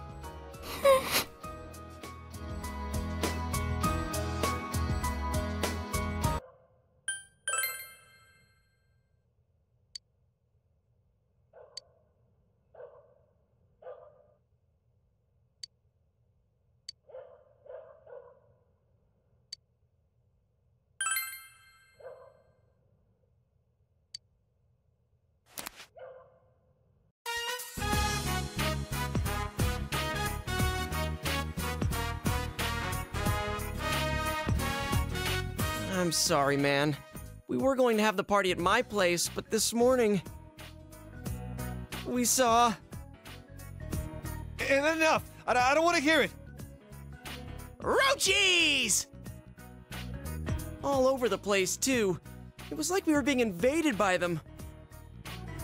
They ate the snack I got from Juness. I would have given them some if they asked, but why'd they take it all? 'Cause you left it on the floor. Ugh. Anyway, we sprayed pesticide everywhere we could reach, and it's full of poison now. I don't want you guys getting sick. That's why we're here instead. Stay away from me, Teddy!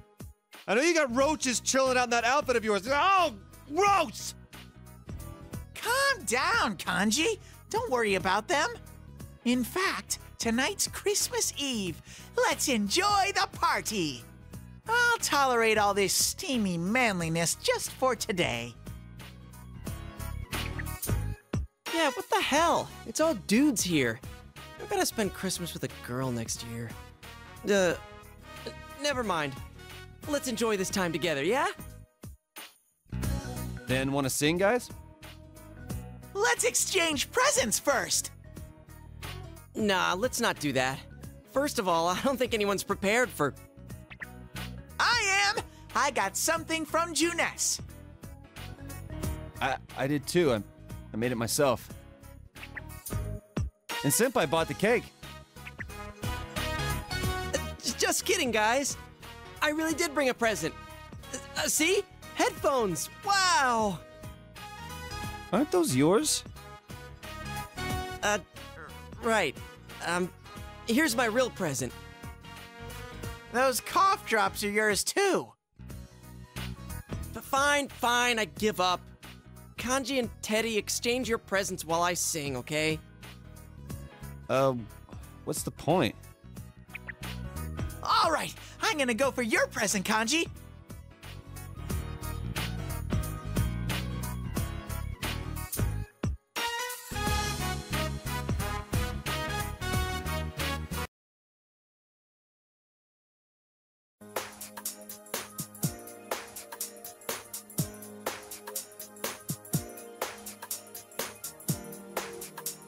So the case is closed for reals this time. I think we can safely leave the rest to the police. Adachi has confessed his crimes, so I'm sure Namatame's presumed guilt will be re-examined as well. I see. Then that really wraps it up. What do you do now, Teddy? You're not going back over there, are you? You better not, you dumb bear. You don't know how much you worried us last time. I won't suddenly disappear like that again. Damn straight you won't. Man, just stay here, all right?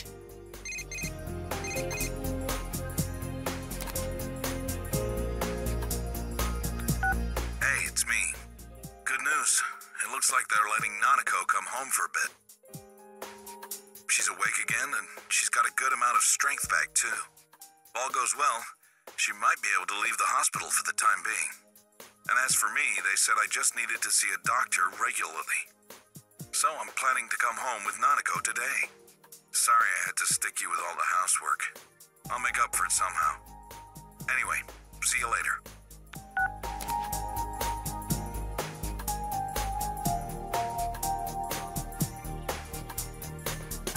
Really?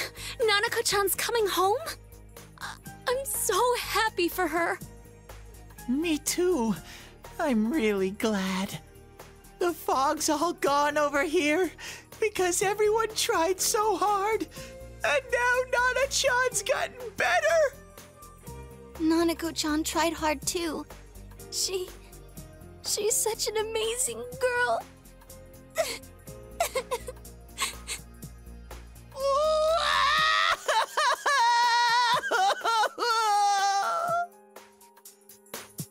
Seriously, thank heavens she's okay.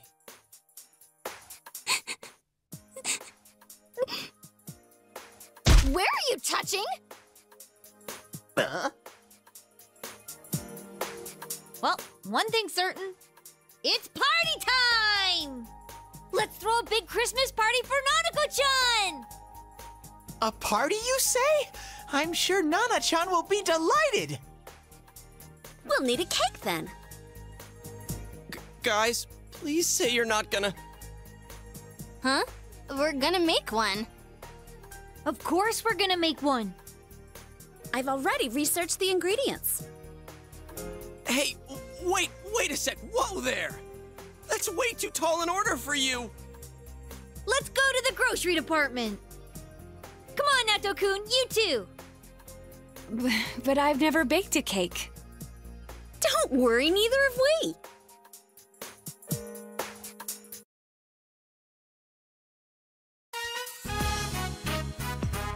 It's so warm. So this is the fabled kotatsu. I was really looking forward to the new kotatsu. Yeah, you talked about it all the time at the hospital. Nanako needs to go back for a full checkup early next year, but if they don't find anything wrong, they'll let her go immediately. If I'd gotten better sooner, we would have been able to buy the kotatsu together. Sorry. Okay. Next time, let's go together. Sorry for the wait! Oh no. The Christmas edition of Mystery Food X is about to be served. Bring it on. I'm ready. Got my insurance card and everything.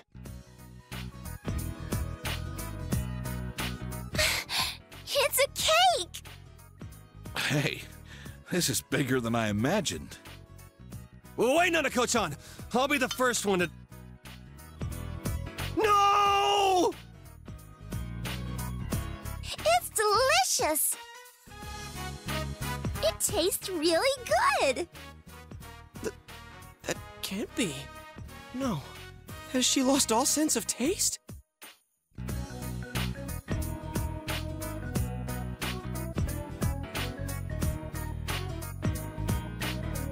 Did you guys really make this? Huh? Of course we did. Does it actually taste like something? It's not hot, is it? How is it, Kanji? It's amazing!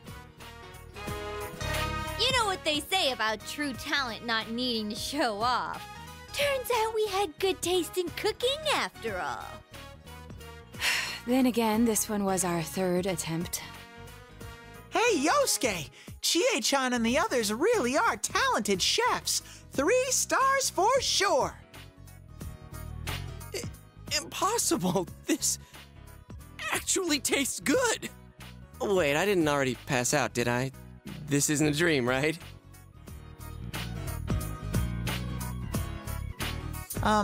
Nana-chan, guess what I have?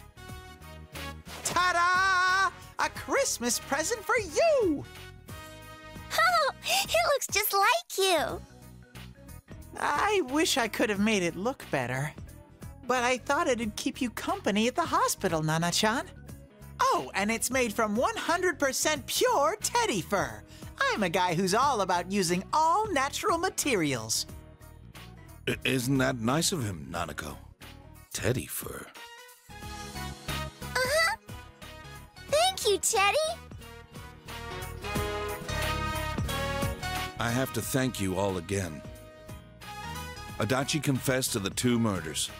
He insists it was him who hung the bodies, too. There are still things that are unclear about his story, but he's most likely gonna pay for his crimes. Anyway, this was one strange case. If what you said about a world inside the TV was true, then everything might make sense. Though I still don't believe it. Some things in this world just can't be explained. Like Nanako. She made a miraculous recovery, and now she's as healthy as ever. Back in the day, my own senpai on the force told me something. There's an underside to everything that you can never see. This case has made me think about a lot of things. You've helped us out so much. It was meant to be the other way around, really. There isn't much time left until spring, but I hope I can do some catching up until then. That's right. You're only here until spring, huh? Senpai, you're going back? It won't be the same without you. Sensei, are you going somewhere? Yeah, that's always been the deal from the beginning. But it's way too early to talk about that stuff. Come on, spring's a long ways off, right? Let's have all the fun we can until then. Hey, don't get too carried away. My sis would kill me if you got yourself held back a year. Oh, but then you wouldn't have to go back, huh? Wow, if that happened, I'd be in the same grade as Senpai.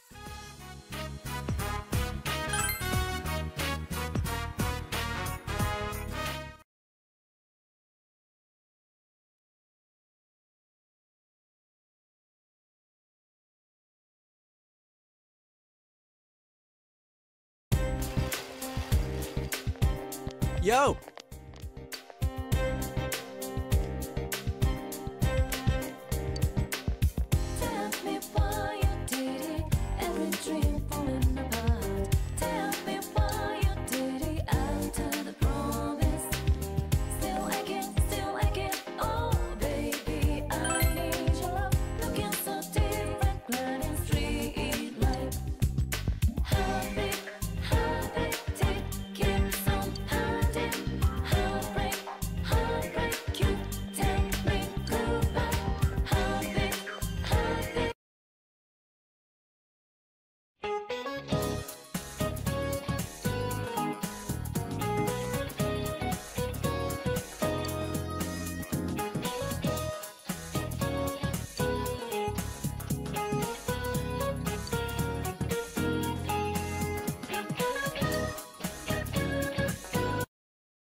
Welcome back.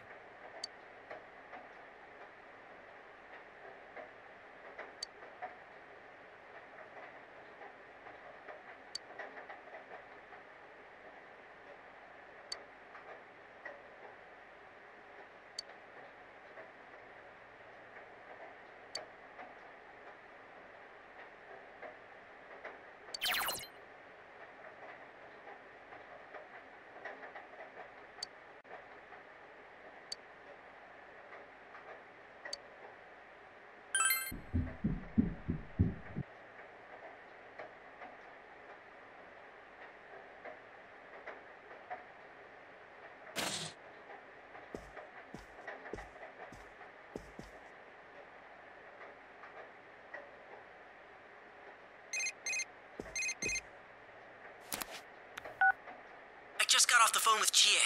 Have you checked your TV? Nothing came on, right? I mean, there was no glow or anything. It's definitely raining outside, though. Does this mean the Midnight Channel's off the air? I'm being serious here. Now that we beat that Amino Sagiri, the case is completely over, right?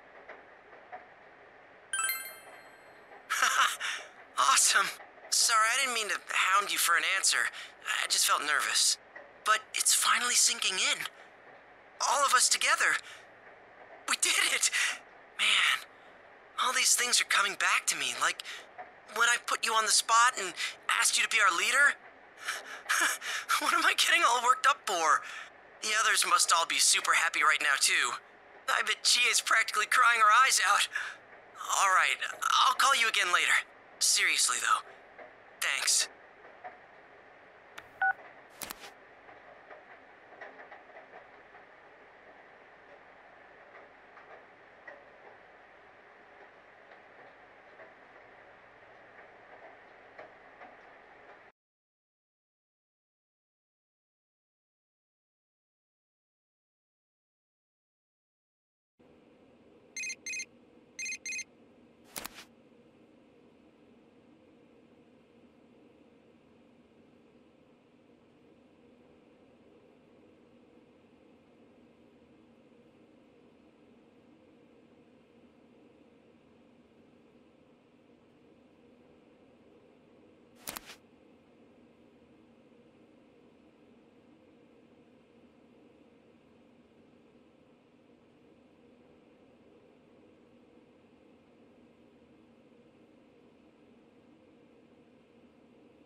Sorry.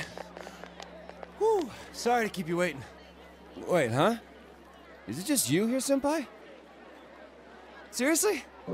This is the time we all decided on, isn't it? I was watching TV at home, but it seems like I fell asleep. When I woke up, that New Year's show, Toshikoshi Kurotoshi, had already started, so I rushed out here. Sorry we're late. Hellos! I'm sorry, Sensei. It's all Yosuke's fault. Aw, you're such a good bear. Me? It was 100% your fault. But I am sorry about making you wait. We had an emergency at work. Everyone had to refill all of the lucky draw bags. We just finished a second ago. Because a certain someone just crammed a bunch of stuff into the bags without checking any of the prices. Do. Talking about you, you little... Moving on. Hey, Sensei, where's Nana-chan and her dad? You doofus. You can't come out on a cold night like this. Dojima-san and Nanako-chan just got temporarily released from the hospital for the holidays. They aren't healed yet. Well then, where's everyone else? Why are only the guys here? Don't tell me. Is this going to be some lame guys' night celebration? No lovely girls? Hell no. But man, they're late. They should have gotten here a while ago. Wonder if they're all meeting up at Yukiko-senpai's house first. You know, like to put on their kimonos. Kimonos? Did you hear that, Sensei? Kimonos! Aren't you getting worked up about this a bit too early? Huh? You're the only one who's not psyched for Kimonotion! Why are you turning this on me? Although I must say, seeing Rizette in a kimono would be quite the sight. Oh, maybe Naoto's in one too. Okay, now I'm starting to get a little... I'm sorry about the wait.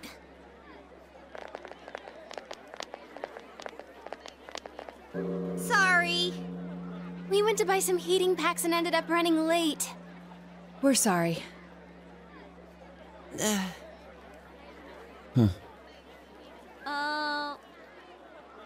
What's with the non-reaction? What? Where are your kimonos? Why would I be in a kimono? We aren't going to be out long enough to bother with putting one on. See, that's what I thought. I told you all that from the beginning. Ow, my ears! You got your hopes up on your own. Don't take it out on us. A girl has to save her best outfits for the moments that count the most. Huh? A kimono's one of a girl's best outfits? Wait, you're implying that you're out of our league. She wasn't implying. My heart just froze over. Shouldn't we be more mindful of the time? If we don't hurry, we'll have to do the countdown here at the entrance. Oh no! We're going to miss the 2-year shrine visit!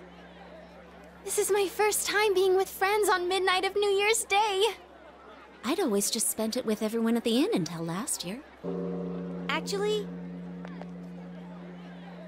I'm glad we were all able to celebrate today here peacefully. Yeah. All right, everyone, let's get going.